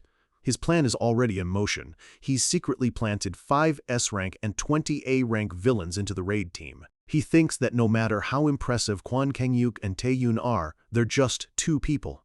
He closes his book with a sharp snap, a cruel thought crossing his mind. He wonders how they'll handle the hidden villains while struggling to survive. Mr. Shadow, who we now see is Lee Jung-soo himself, leans back in his chair. The red lights on his mask glow as he savors the moment. Isn't it exciting? Back in the labyrinth, the small group of players on high alert. One of them stammers out, asking if they should introduce themselves. The blonde woman speaks up. I'm Miranda, she says, a B-ranked player. Her official profile confirms it. Miranda, a B-rank player, member of the Undivided Guild. Suddenly, a foot steps forward with purpose. A brutal kick sends Miranda flying, her body hitting the ground with a sickening thud as she cries out in pain. And in that instant, her identity is revealed. Not Miranda, the B-rank player, but Triple Magician. Milena, a notorious S-rank villain. The one who attacked her? None other than the youngest S-rank player, Kim Taehyun. Taehyun stands there, calm and imposing, looking down at one of Miranda's teammates, a young man with glasses. The man, Park Sun-hoo had always been curious about Taehyun, wondering what kind of person he was. He had imagined Taehyun might be a hero like his own guild master, a reliable shield on the front lines. Or maybe he was a saint, like the rumors said, sacrificing himself to save others. Park Sun-hoo, a B-rank player, looks at the scene before him with a small, twisted smile. He thinks to himself that either way, Taehyun is nothing like him. There was no doubt in his mind that Taehyun was an amazing person, worthy of respect. But now, seeing Taehyun brutally attack a supposed teammate, Sun-hoo's entire perception shatters. He watches in horror as Taehyun calmly walks out from the brush, having just taken down their comrade without a word. Another member of their small group lies motionless on the ground nearby, already dealt with. Sun-hoo and the remaining guild members stare, mouths agape, unable to process what just happened. Sun-hoo finally snaps, his face contorted in rage. "What the hell did you just do, you lunatic?" he screams. Taehyun just turns to him with a slight smile, giving a casual thumbs up. "Oh," he says calmly, "she's a villain, so don't worry about her." The explanation does nothing to calm Sun-hoo. "Villain? Bullshit," he roars, pointing his gun. He pulls the trigger, screaming, "You lunatic!" as a magic-infused bullet flies straight toward Taehyun. Taehyun just casually sidesteps the attack, his expression unchanging. But it's true. Sun-hoo fires again, his mind racing. He can't believe Taehyun is spouting such nonsense in a crisis. His mind flashes back to memories of Miranda. She was a precious comrade they'd fought alongside for so long. Gritting his teeth, Sun-hoo's mind screams, "That's impossible!" He rushes to Miranda's side, shaking her. "Miranda, wake up! We need to get away from that lunatic." Sweat drips down his face as he braces himself. "I'll protect you no matter." His words are cut short as a fist slams into his jaw, shattering his glasses. Sun-hoo is sent flying backwards, tumbling through the undergrowth as blood spurts from his mouth. Miranda, or rather Milena, slowly gets to her feet. Blood trickles from her lips, her expression a mask of pure fury. "How dare you touch me?" she snarls. "You filthy pig!" Taehyun stands there with a smug grin, his hands in his pockets. Two other figures appear behind him. The other two teammates are also villains. "See," he says, "I told you she's a villain." He cocks his head, his smile widening into a sinister smirk. "Isn't that right?" The two other villains spring into action, launching a combined attack on the last true member of Undivided. The two men can only watch in shock and horror as their supposed allies turn on them. The ground erupts, leaving a massive crater where their last comrades stood. Taehyun walks forward, unfazed by the carnage. The two remaining villains look on, thinking how unlikely it was for three villains to end up together. Taehyun materializes his sword, idly wondering if he should have bothered to memorize the faces of these small fry villains too. Milena's hand morphs, her skin taking on a grayish hue as a dark green aura envelops it. She straightens her hair, her expression turning deadly serious. She licks her lip, a smug, curious look on her face. "How strange," she muses. She glances back at the terrified, Undivided members, thinking how not a single one of her comrades had noticed her true identity. She turns back to Taehyun, her face twisting into a demonic grin. "So how the hell did you know?" she demands. Taehyun just smiles, his tone almost dismissive. "Ah, don't worry," he says. "The issue wasn't with your acting." He looks her dead in the eye and delivers the most unbelievable explanation. "It's just that I came from the future." Milena scoffs, thinking he's just a kid messing with her. Her mind races. Was it his relationship with Yoo Ah-hyung? Did Nightwalkers find something? Her hand begins to glow with a purple, toxic energy. Well, who cares, she decides. Her nails sharpen into long, deadly claws, crackling with power. With a wild scream of, "Just die!" she lunges forward, her claws aimed straight for Taehyun's throat. But her attack meets a solid wall. Taehyun effortlessly blocks her with the back of his gauntlet, sparks flying from the impact. At the same time, one of the other villains tries to attack Taehyun from behind. With a powerful kick, Taehyun sends the villain crashing into a rock wall, knocking him out cold. Taehyun then leaps into the air, dodging another attack as he prepares to deal with the remaining two. A golden chain made of pure energy materializes from his hand, shooting out towards the villains. The chain wraps itself tightly around the necks of the two remaining henchmen, choking them. With a powerful grunt, Taehyun slams them both into the ground, incapacitating them in an instant. Before Malena can react, Taehyun is back in front of her, her claws glowing with venomous energy. Taehyun grips his sword, a confident smirk on his lips. He's been in control this entire time. He parries her desperate slash with his sword, the force of the block deflecting her easily. Malena stumbles back, her eyes wide with disbelief. Her manic confidence is gone, replaced with sheer shock. What just happened? She stares at Taehyun, a grim realization dawning on her. She knew he wasn't ordinary, but this. She thinks about her skill, witch's nails, a poison that spreads instantly and is deadly even to S-class players, and she's sure of it. During that first exchange, she definitely scratched his face. Yet he's standing there, completely unharmed, moving as if nothing happened. Fear creeps in as she stares at him, her mind unable to comprehend it. How? Taehyun's eye seems to glow for a second. Sorry, but he blocks another of her frantic attacks. A massive, spectral skull wreathed in purple energy begins to form behind him. With a terrifying grin, Taehyun reveals his trump card. Poison doesn't do shit to me. A system window confirms it, resistance to her skill was successful. Malena's face is a picture of pure terror. She sees the spectral skull, feels its overwhelming aura, and knows she's staring at a monster far beyond her comprehension. Her mind goes blank. There's only one thought. Shit. A massive explosion of energy rips through the forest, engulfing her completely as Taehyun unleashes his power. When the dust settles, the jungle is eerily quiet.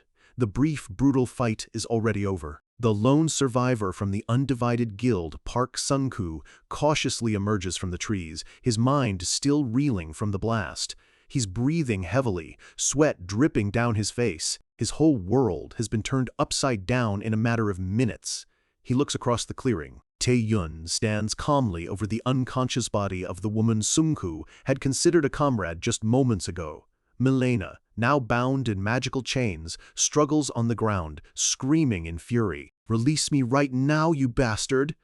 Taehyun simply grabs her by the hair, silencing her instantly with a sharp tug that makes her yelp in pain. He kneels down, his expression cold. "Sorry," he says, his voice devoid of emotion, "but I don't have time to play with you anymore." A sinister pink aura envelops them as the ethereal form of Rosaria manifests behind him. He's activating his most powerful mind control skill. "Let's start the game of truth," or "truth," he commands. Complete hypnosis.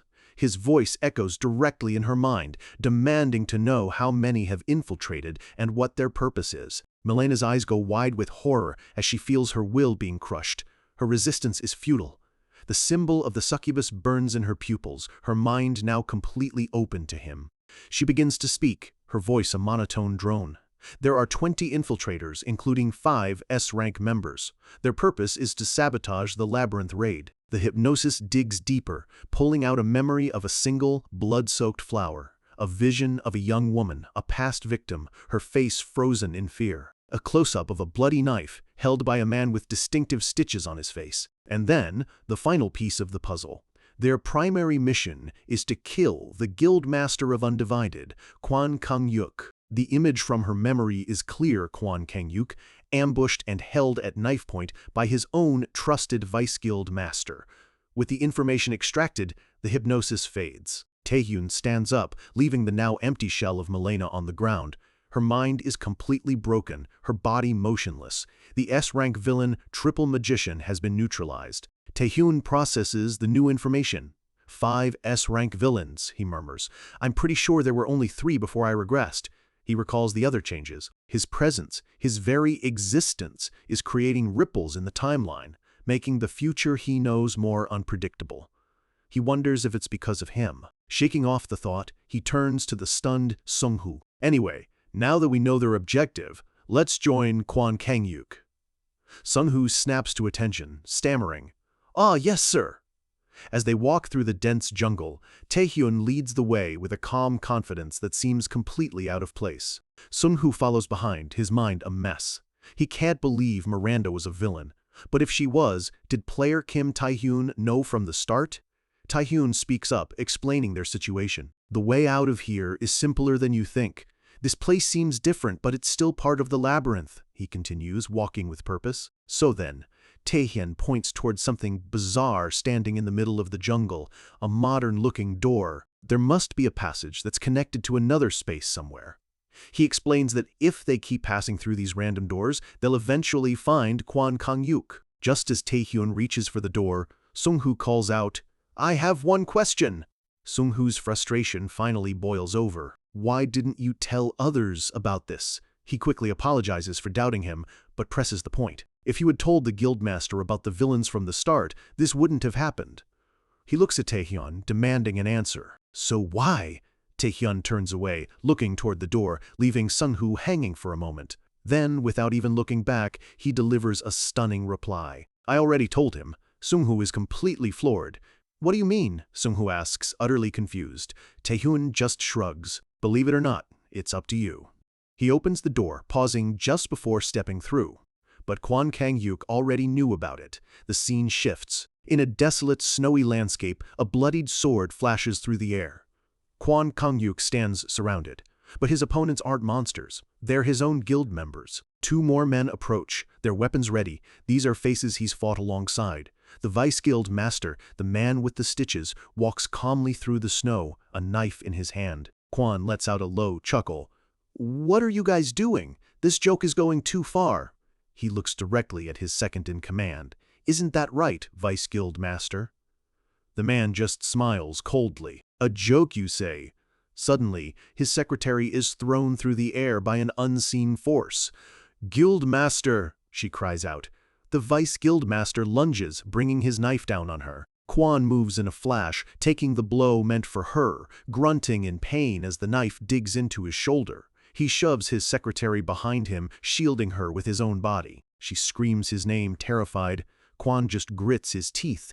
Damn it, that hurts like hell. She asks if he's okay, but the other traitors are already moving in for the kill. A coordinated attack comes from all sides, a barrage of magic and steel aimed at the wounded guildmaster. Kwon shoves his secretary away again.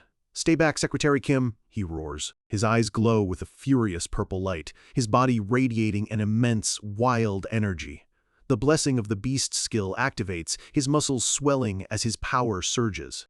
A massive spectral T-Rex materializes from his aura, roaring as it intercepts the incoming attacks. Secretary Kim stumbles back, watching in awe and terror as her boss fights for their lives. Image H4E45811058. The bestial energy slams into the traitors, but there are too many of them. Finding her courage, Secretary Kim shouts, Kwon Kang-yuk, you don't need to protect me. I'm going to fight too. Kwon shouts back over the battle. Stay still. You can't handle these people, Secretary Kim. She argues back, but before she can finish, a voice cuts her off. She's right. The Vice Guildmaster steps forward, mockingly calm. Kwon Kang-yuk, you don't have the luxury to look out for others. He dangles a small, ornate lantern. All this time, we've just been hiding our powers. The lantern bursts open with a blinding golden light. A massive wave of fire erupts, transforming the snowy landscape into a hellish inferno. The Vice Guild Master announces their true identity. They are the elite members of the Malignant Guild, here to kill him. Kwon clenches his fist, his own aura flaring. You made a lot of preparations, huh? He growls. I thought I had a pretty good eye for people. The traitor just laughs. Don't blame yourself too much, Kwon Kang-yuk. He says the Malignant Guild has been planning this for years, and there's no way a fool like him could have figured it out. But Kwon's expression shifts. He thinks, damn it, Kim Tae-yoon was right. The Vice Guild Master stops laughing, a hint of confusion on his face. What? Kwon stands tall amidst the flames. Kim Tae-hyun told me, he declares, that each of you are villains and that you intend to assassinate me. The Vice Guild Master is shocked. He thought it was nonsense, but it's true. Kim Tae-hyun knew their plan? An even more important question dawns on him, his face contorting with rage. Why didn't you do anything then? He screams. Kwon just shrugs. Huh. Well, Kwon gives the most insane, yet perfectly in character, response possible. A real man doesn't doubt his comrades. As a guildmaster, I can't doubt my comrades, he roars. The Vice Guild Master starts laughing hysterically. What the hell is that supposed to mean? Even Kwon's own traitors are having a meltdown. One mutters he knew Quan was stupid, but not this bad. Another asks his leader if he's a moron. Secretary Kim loses it, shaking her boss furiously. "You didn't even verify the information? All this chaos is because of you." As his own people lose their minds, the Vice Guild Master's lantern flares with power once again. He and Quan lock eyes. The time for talk is over. The villain unleashes a massive fire attack, a spectral skull of flames shooting towards Quan. He laughs maniacally. "Good job, Quan Kongyuk. Thanks to your stupidity, our plan's a success. Now you can rest assured and die," he screams as the flames engulf them. But Quan is unfazed. "Geez, first them, now him," he mutters, annoyed by everyone's theatrics. A powerful pink aura erupts from his body. "I said I wouldn't doubt you," he growls. "I never said I'd just take it lying down." A massive spectral dragon of pure energy manifests behind him, roaring as it tears through the villain's fire attack. The feedback from the clash sends a shockwave through the Vice Guild Master, who coughs up blood, stunned by the raw power. Horns of pink energy sprout from Quan's head. He glares at the villain, his power reaching its peak. "Got it, you idiot? This is his true ace. Blessing of the beast form, ancient dragon." Back in the jungle, Sunhu is still processing everything.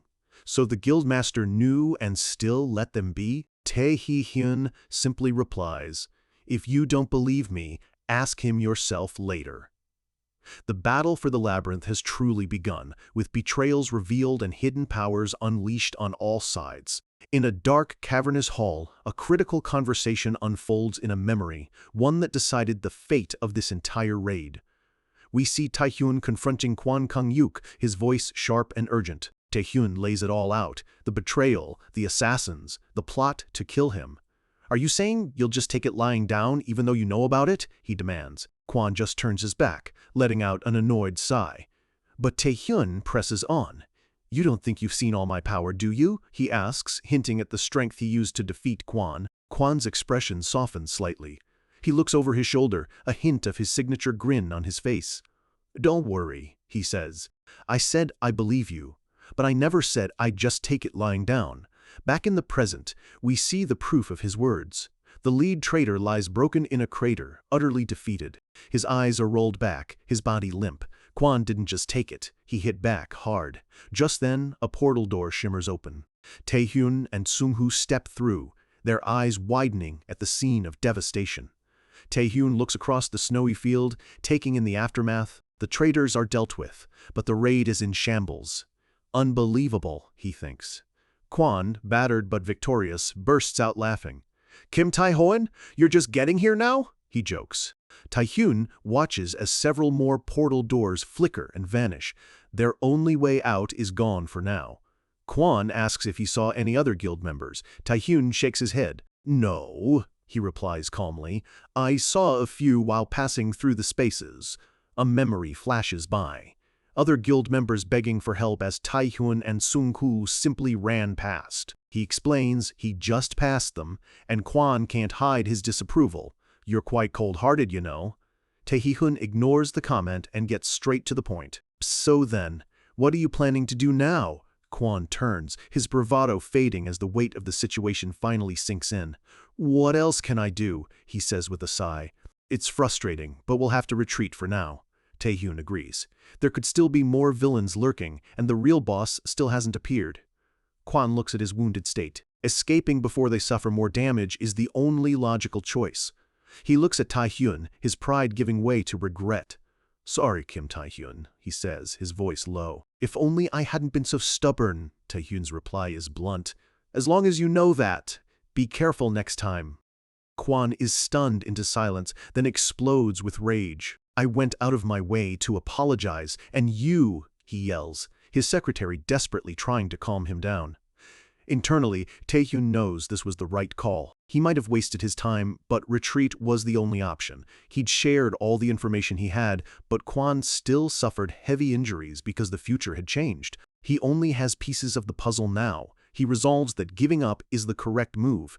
But just as he solidifies the plan, he turns to the others. By the way, he asks a simple question that hangs heavy in the air. Were there any monsters or traps in the other spaces? One of the survivors speaks up. We passed through many spaces, but fortunately, we didn't see any. I think we can get out safely. A cold dread washes over Taehyun. Come to think of it, why haven't there been any traps or monsters? He knows that in typical spatial transfer traps, the areas should be swarming with threats. But the places they passed through were just empty landscapes. His mind races. If there were no monsters, then how did Kwon encounter the Master of the Labyrinth in the original timeline? A single, terrifying realization hits him like a bolt of lightning.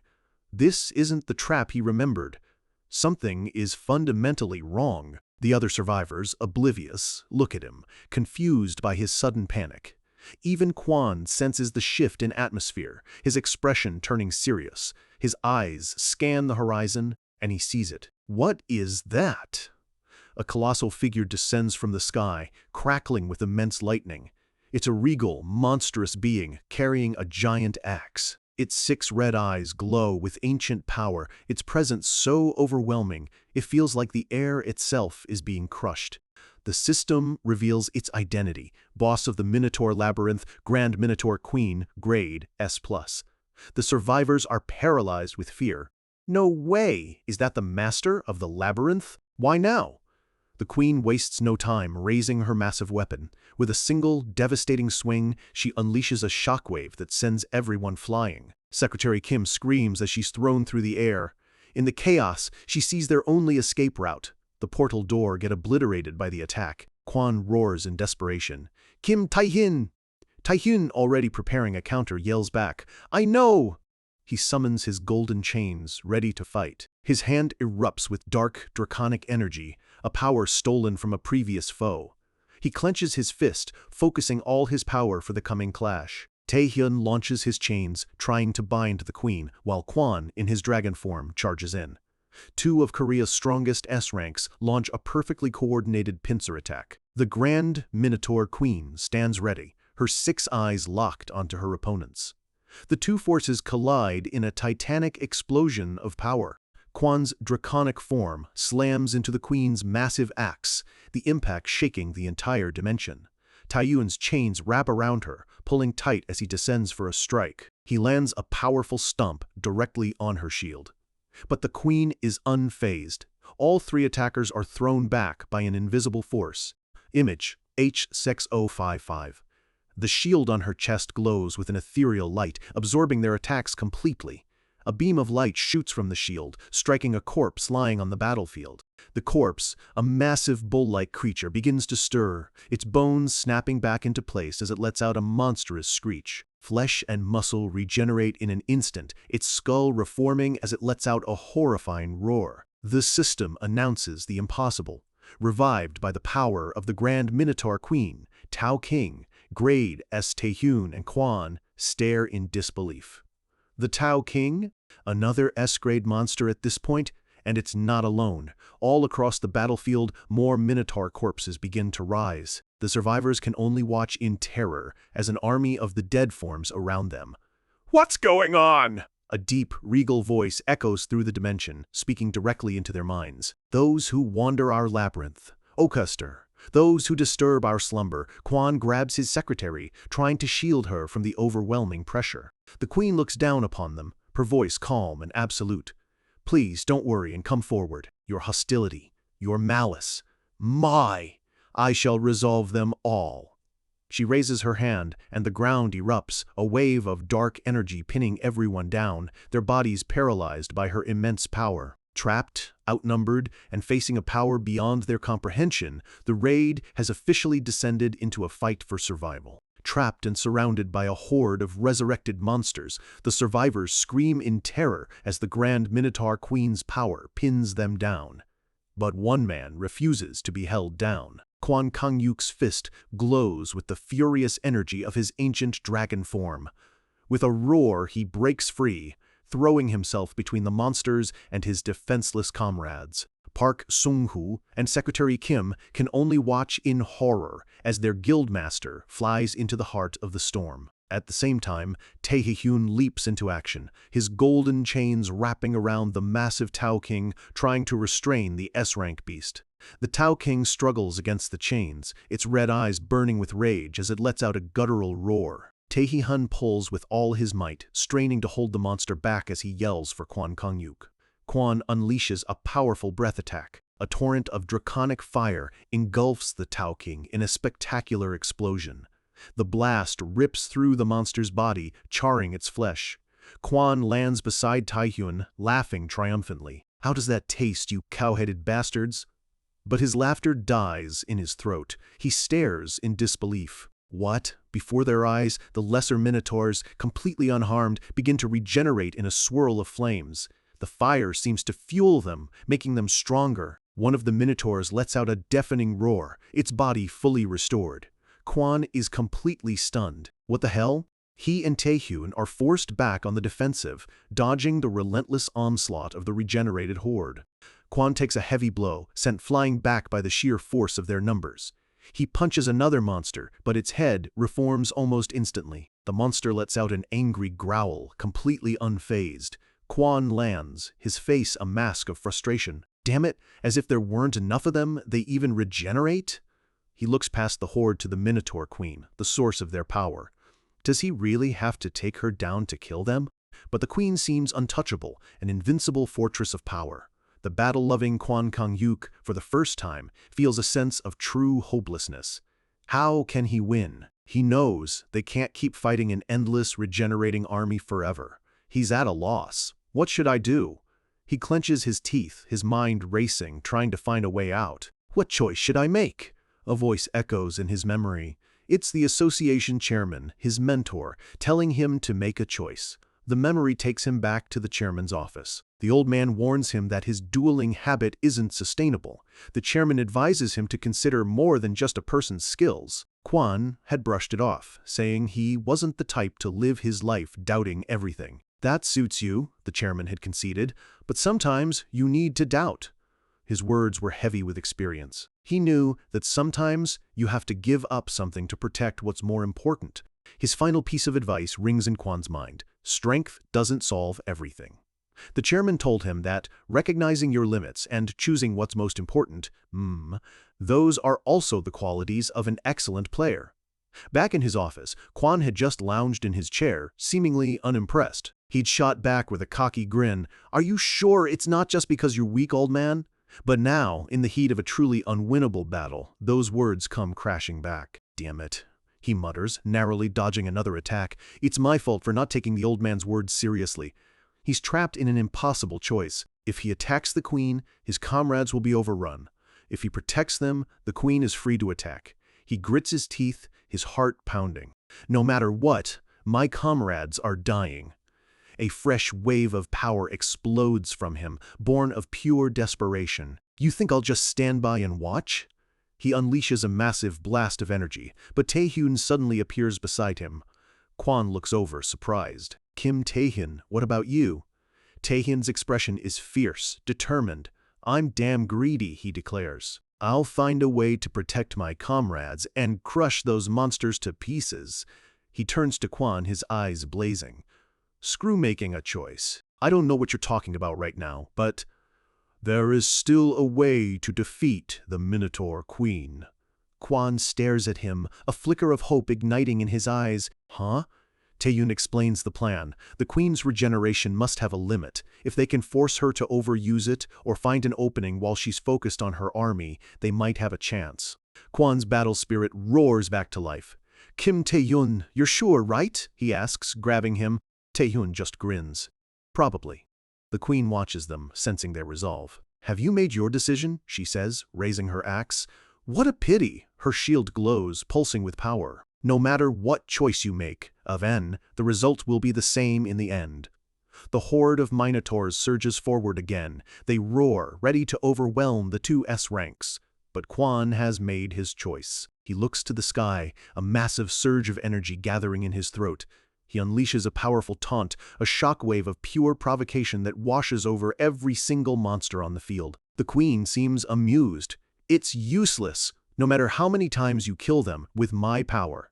But she stops. Her 6 eyes widen as she realizes what's happening. Every single monster, from the lowly grunts to the S-rank Tao King, stops and turns to face Kwon. Taehyun prepares his own attack, summoning a massive spectral shield as Kwon puts everything on the line. "Go, Kim Taehyun!" Kwon screams, bracing for the inevitable onslaught. Image, Shafe or 7060. The entire army, including the queen herself, turns their full attention to Kwon, raising their weapons for an annihilating strike. Taehyun takes his chance. As the queen is completely distracted, he rockets toward her. Lightning crackles around him as he closes the distance in an instant. The queen's attack descends on Kwon. At the exact same moment, Taehyun's attack, amplified with all the power he can muster, crashes into the back of her head. 2 S-ranks, betting everything on one desperate, perfectly timed gamble. 2 of Korea's strongest players, betting everything on a single, desperate plan. One becomes the shield, the other the spear. Kwon Kang-yuk remembers Taehyun's words, the spark of hope in this impossible fight, a way out. He recalls Taehyun's theory, this pocket dimension is connected to others through doors, and the Tao Kings are only revived by the queen in this specific space. The logic was simple. If the queen is forced out of this space, her army will disappear. It was their only shot. Kwon had understood the risk perfectly. With a grim smile, he'd told Taehyun, "If your theory is wrong, we all die." Taehyun's reply had been chillingly pragmatic. "It's the same if we continue this way, right? They were dead either way. The survivors could only watch in terror as the plan was set in motion. A cataclysmic wave of energy, the combined attack of the queen and her army, hurtles towards Kwon. Kwon screams, taking the full force of the blast. At the same time, Taehyun, a blur of motion, strikes the queen from behind. Kwon's shield shatters under the immense pressure as he takes the hit. The queen roars in fury, turning on Taehyun. "You bastard!" Taehyun is blown back by the force of her rage, while Kwon is sent crashing to the ground, his dragon form flickering. The battlefield erupts in a blinding flash of light, shaking the dimension to its core. The queen stands amidst a field of skulls, momentarily staggered but very much alive. The ground is ripped to shreds, the aftermath of an attack that should have leveled a city. Taehyun lands hard, coughing, his body screaming in protest. He struggles to breathe, the damage from the backlash nearly overwhelming him. He looks over to see Kwon on the ground, bloodied and broken, and he sees it. Kwon's left arm is gone, completely obliterated in the blast. Taehyun's eyes widen in horror. "Kwon Kang-yuk, your arm!" But Kwon, even in his agony, roars back, "Kim Taehyun, focus." Taehyun snaps back to reality, his heart pounding. The real fight is just beginning. Here it comes. The 2 of them stand together, surrounded by a sea of skulls, facing down their seemingly invincible foe. The Grand Minotaur Queen looms over them, her power now completely untethered. Kwon charges forward, unleashing a desperate punch. Taehyun screams, throwing his chains forward once again. The queen meets their attacks with a single, contemptuous stomp of her axe. The force of the blow is immense, sending both S-ranks flying backward like ragdolls. The queen lets out a low chuckle. "You are very bold, children." She looks down at the defeated Kwon. "I never thought you would use this space I created to do something like this." Taehyun struggles to get up, his body bruised and battered. A terrifying realization dawns on him as the queen speaks again. "Now that I don't have to use my power to maintain the Tao Kings, I can use all my power without holding back." A massive wave of energy erupts from her, far greater than anything they've faced. Taehyun is caught in the blast, his body feeling like it's being torn apart. He screams in pure agony. He's slammed into the ground, his bones rattling. He forces himself to his knees, spitting up blood. Damn it, the power gap is this big. He knows he's out of options. There's only one path left. If he doesn't use predation, he'll die. But even if he uses predation, can he defeat her in one blow? The risk is enormous. If he fails, predation will run rampant, and he has no idea what that berserk entity will do. Blood trickles from his mouth. His mind is made up. But this is the only way I have left. Just then, a memory floods his mind. A conversation with Yu Ah-hyung about a concept called application. He had asked her how to use a certain ability, complaining that the description was too vague. She explained that an ability's form can vary depending on how it's handled, and by adjusting the mana consumed, the power changes. You can use it to strengthen your body, she'd said, a green flame flickering on her finger. Or you can also create powerful magic bullets. She told him that sometimes abilities can even be mixed, pointing out how he only applied sigils to his rings. Her advice was simple.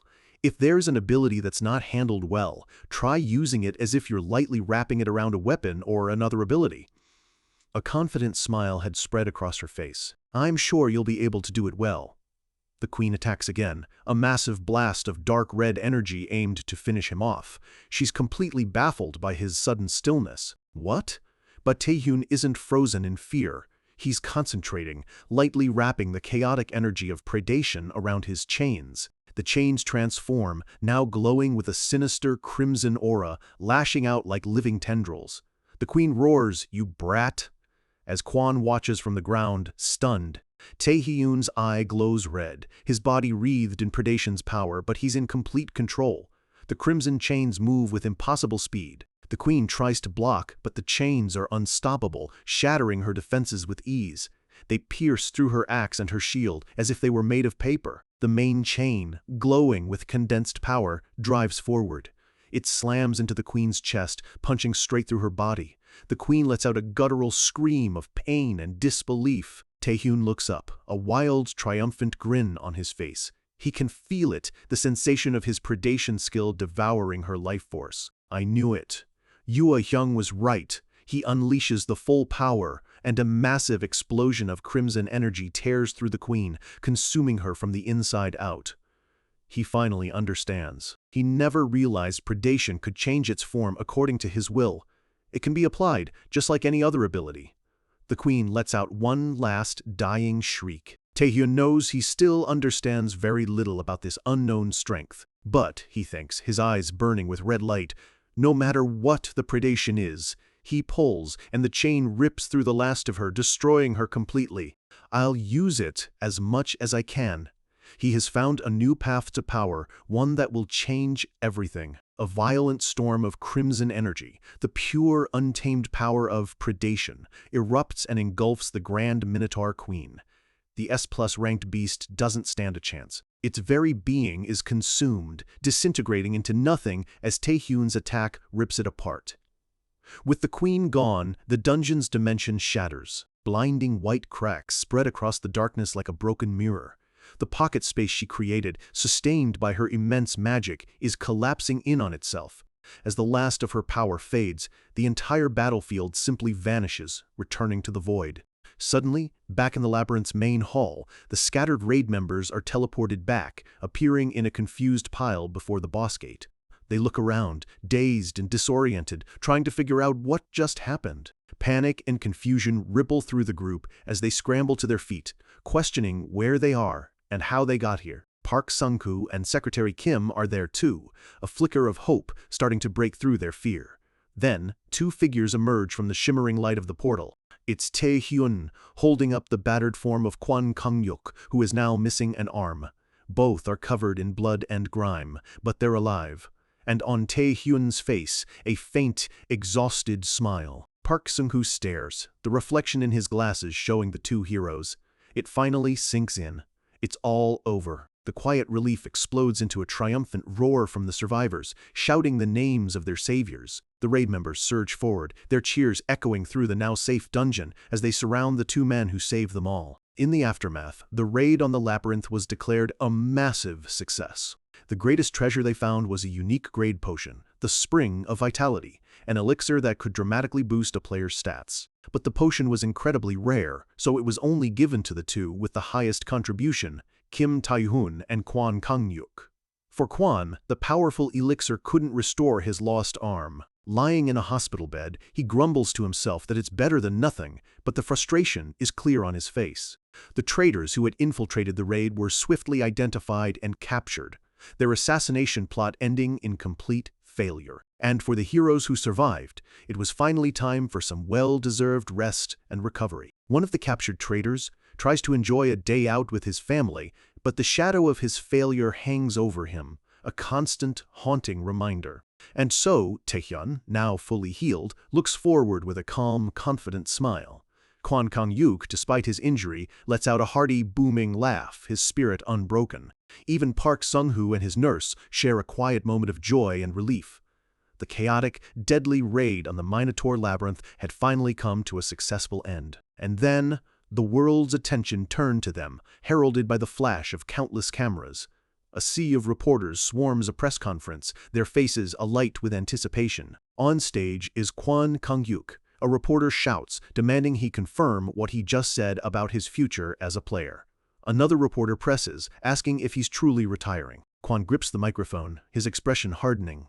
It's not retirement. He leans into the mic and roars at the press. It's just a break. He asks them if they don't understand the meaning of the word rest, while his secretary facepalms in the background. Someone asks if his injury is the reason, and what will happen to the national team in the upcoming Asia-friendly match without their best tank. Kwon confirms it's because of his arm, but tells everyone there's no need to worry about the match. He declares that a replacement has already been found, and the reporters gasp, their curiosity instantly piqued. With a wide grin, Kwon turns and gestures to the side of the stage, telling his replacement to come explain it himself. And into the spotlight steps Kim Tae-hyun, looking cool and completely unfazed. The crowd erupts with questions. A rookie player as a national representative? But another reporter is quick to shut them down, pointing out that Tae-hyun's contribution to the Labyrinth raid was ranked 5th overall. He is more than qualified. Then, an older journalist drops another bombshell. There are rumors that after drinking the Spring of Vitality, Taehyun has reached the legendary national power level. A younger reporter scoffs, finding it impossible. She asks if people even know what that term means. She explains it's a title for players and monsters who are on a completely different plane of existence, a power level that transcends even the S-rank classification. She argues that no matter how talented Taehyun is, reaching that level so soon is unbelievable. But her argument is cut short as Taehyun calmly takes the microphone. With the entire nation watching, he makes his statement, his voice clear and steady. I'm Kim Tae-hyun, one of New Korea's representatives in the Asia-friendly match. The rookie has officially arrived. Tae-hyun has become a national hero, but his true test is just beginning. In a conference room, officials gather to discuss the Asia Friendship Tournament, a brutal competition that will pit Korea's best against the strongest players on the continent. The tournament was born from chaos, back when the abyss first opened and monsters poured into the world. It was a time when nations had to band together just to survive the endless demonic hordes. And now, years later, that fight continues under a new name. It's a 7-day hunt where representatives from each country kill monsters for points. High-rank monsters like an SS-Rank Kraken are worth a fortune in points, but every kill counts. To the public, it's a massive festival, celebrated by cheering crowds. But one of the officials, a man with his hair tied back, knows the grim truth as he stands before the screen. He clenches his fist, because this is no festival. Behind the broadcasts and the cheers, this is a small-scale war. It's a stage for nations to flaunt their military might, a piece of propaganda to keep the public calm. And while some countries take it deadly seriously, others can afford to be a bit more playful. The stakes are immense. The winning country gets far more than fame. They receive unique items and even exclusive rights to powerful dungeons. That's why every nation fights tooth and nail for victory. Listening at the table, a slight smile plays on Taehyun's lips. This is exactly the opportunity he's been waiting for. He's glad he decided to participate. His mind flashes back to the succubus queen, Rosaria, and her terror at the mention of the king who sent him back in time. He knows she holds secrets he desperately needs, but he's nowhere near strong enough to demand answers from a being like her. To even be taken seriously, he needs to become overwhelmingly, undeniably powerful. And that's what this tournament is. It's his chance to fight national-level players, claim incredible rewards, and take another massive leap in strength.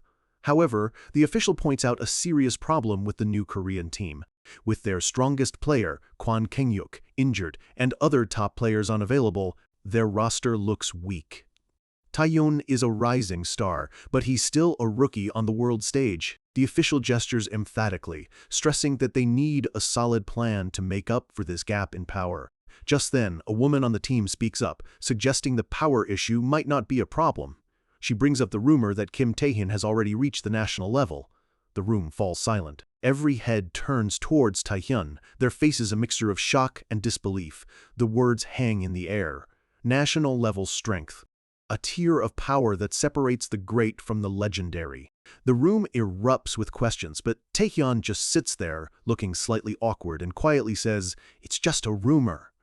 One of the other players sighs in disappointment. They can't build their strategy around a rumor, and for a moment, it seems they're back at square one. Someone asks if they need to recruit new members, the mood in the room heavy with uncertainty. Bam! The association chairman slams his hands on the table, not with anger, but with a booming laugh that startles everyone. "Not bad," he exclaims, a wide grin on his face. He reminds them that while they may not have confirmed national-level players, the tournament isn't about one-on-one duels. It's about hunting monsters for points. With a voice full of confidence, he tells them that if they stay calm and strategic, they have a good chance of winning. He lays out the plan. 3 experienced players will focus on hunting monsters to rack up points. They nod in agreement. Meanwhile, a PvP specialist will support Tae-hyun as he hunts the high-value identified demons. Tae-hyun will be their spearhead for the toughest targets. Both give a firm, "Understood."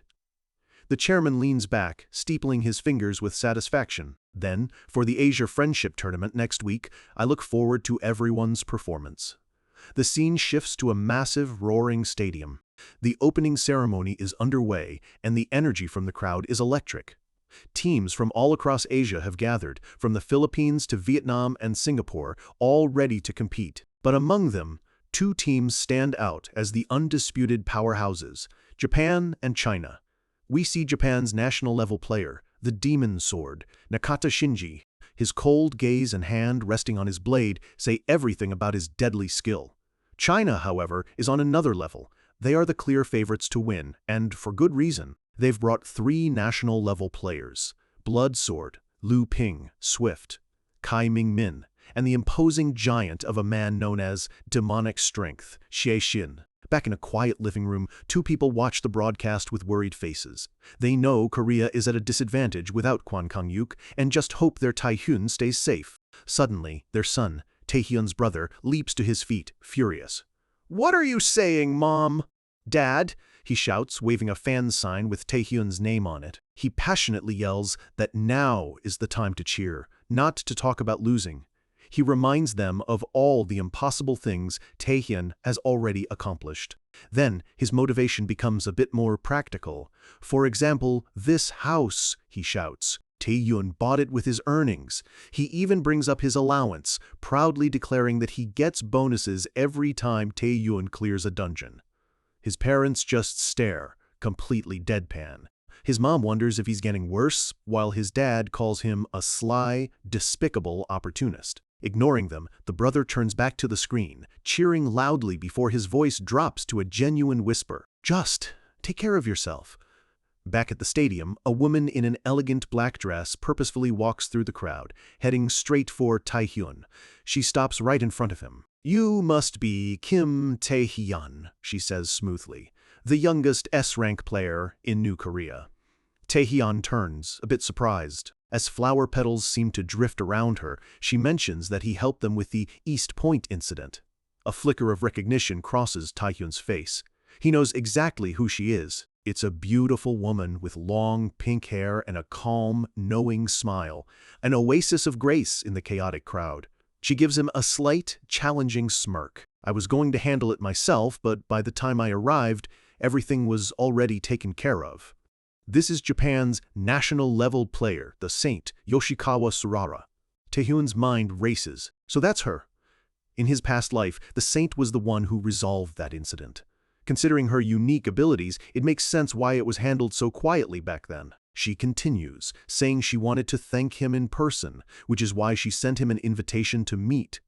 A quick flash shows the formal invitation, written in polite, elegant script. Surara looks at him, her expression pleasant, but her eyes sharp, waiting for a response. Tae-hyun just stares back, his face completely unreadable. A heavy silence hangs between them. The scene rewinds, taking us back to the end of that strategy meeting. As the other players leave, Taehyun immediately declines their offer for a drink and starts to head out alone. "Ah, Taehyun," the association chairman calls out, "please wait for a moment." Taehyun stops, looking back questioningly. "An invitation?" he asks, his expression shifting to one of confusion. His face is a mask of uncertainty as he tries to process the strange request. The chairman confirms it. "Yes, the saint specifically requested to meet you."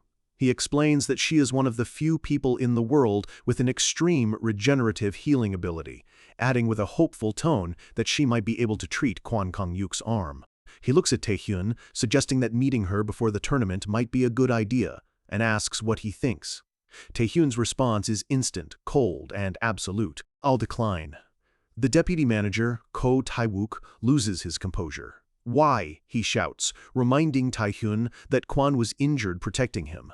The chairman calmly tells him to settle down. The chairman, ever the strategist, looks at Taehyun with a steady gaze. Why not Taehyun? He trusts there's a reason. Taehyun stands before them, his back straight. He tells them he can't go into detail, but his reason is actually very simple. A slow, chilling smile spreads across his face. I know the ugly truth hidden behind the name Saint." Back in the present, Taehyun gives Surara that same knowing, confident smirk. He turns his back on her, leaving her with a simple, dismissive, "That's all there is to it." He doesn't need to explain, he just let her know that he knows. Surara's polite facade shatters. Her eyes widen, and a sharp, predatory grin replaces her smile. This isn't just some rookie, he's interesting. Taehyun walks away without another word, rejoining his team as she watches him go. Her companion, Nakata Shinji, steps up beside her. "What do you think?" he asks. Surara lets out a small laugh. "Hehe, as expected, the reason he refused my invitation wasn't simple." She looks at Taehyun's retreating back thoughtfully. He seems to know something about me. Shinji is visibly startled by this. Shinji's hand goes to his sword. "Then should I handle it right now?" But she cuts him off with another soft laugh. "Hehehe, that's not what I meant." As Taehyun disappears into the crowd, a faint glow of power surrounding him, Surara thinks to herself that while other fools are only focused on his potential, the most remarkable thing about him is his information network. He isn't just strong. He's knowledgeable in a way that he shouldn't be. She muses that achieving the impossible with power alone is nearly unattainable. And more than that, she has no idea where he could have gotten his information about her. Her eyes narrow, a possessive, dangerous light glinting within them as she touches her chin. "I hope he becomes Ein as soon as possible."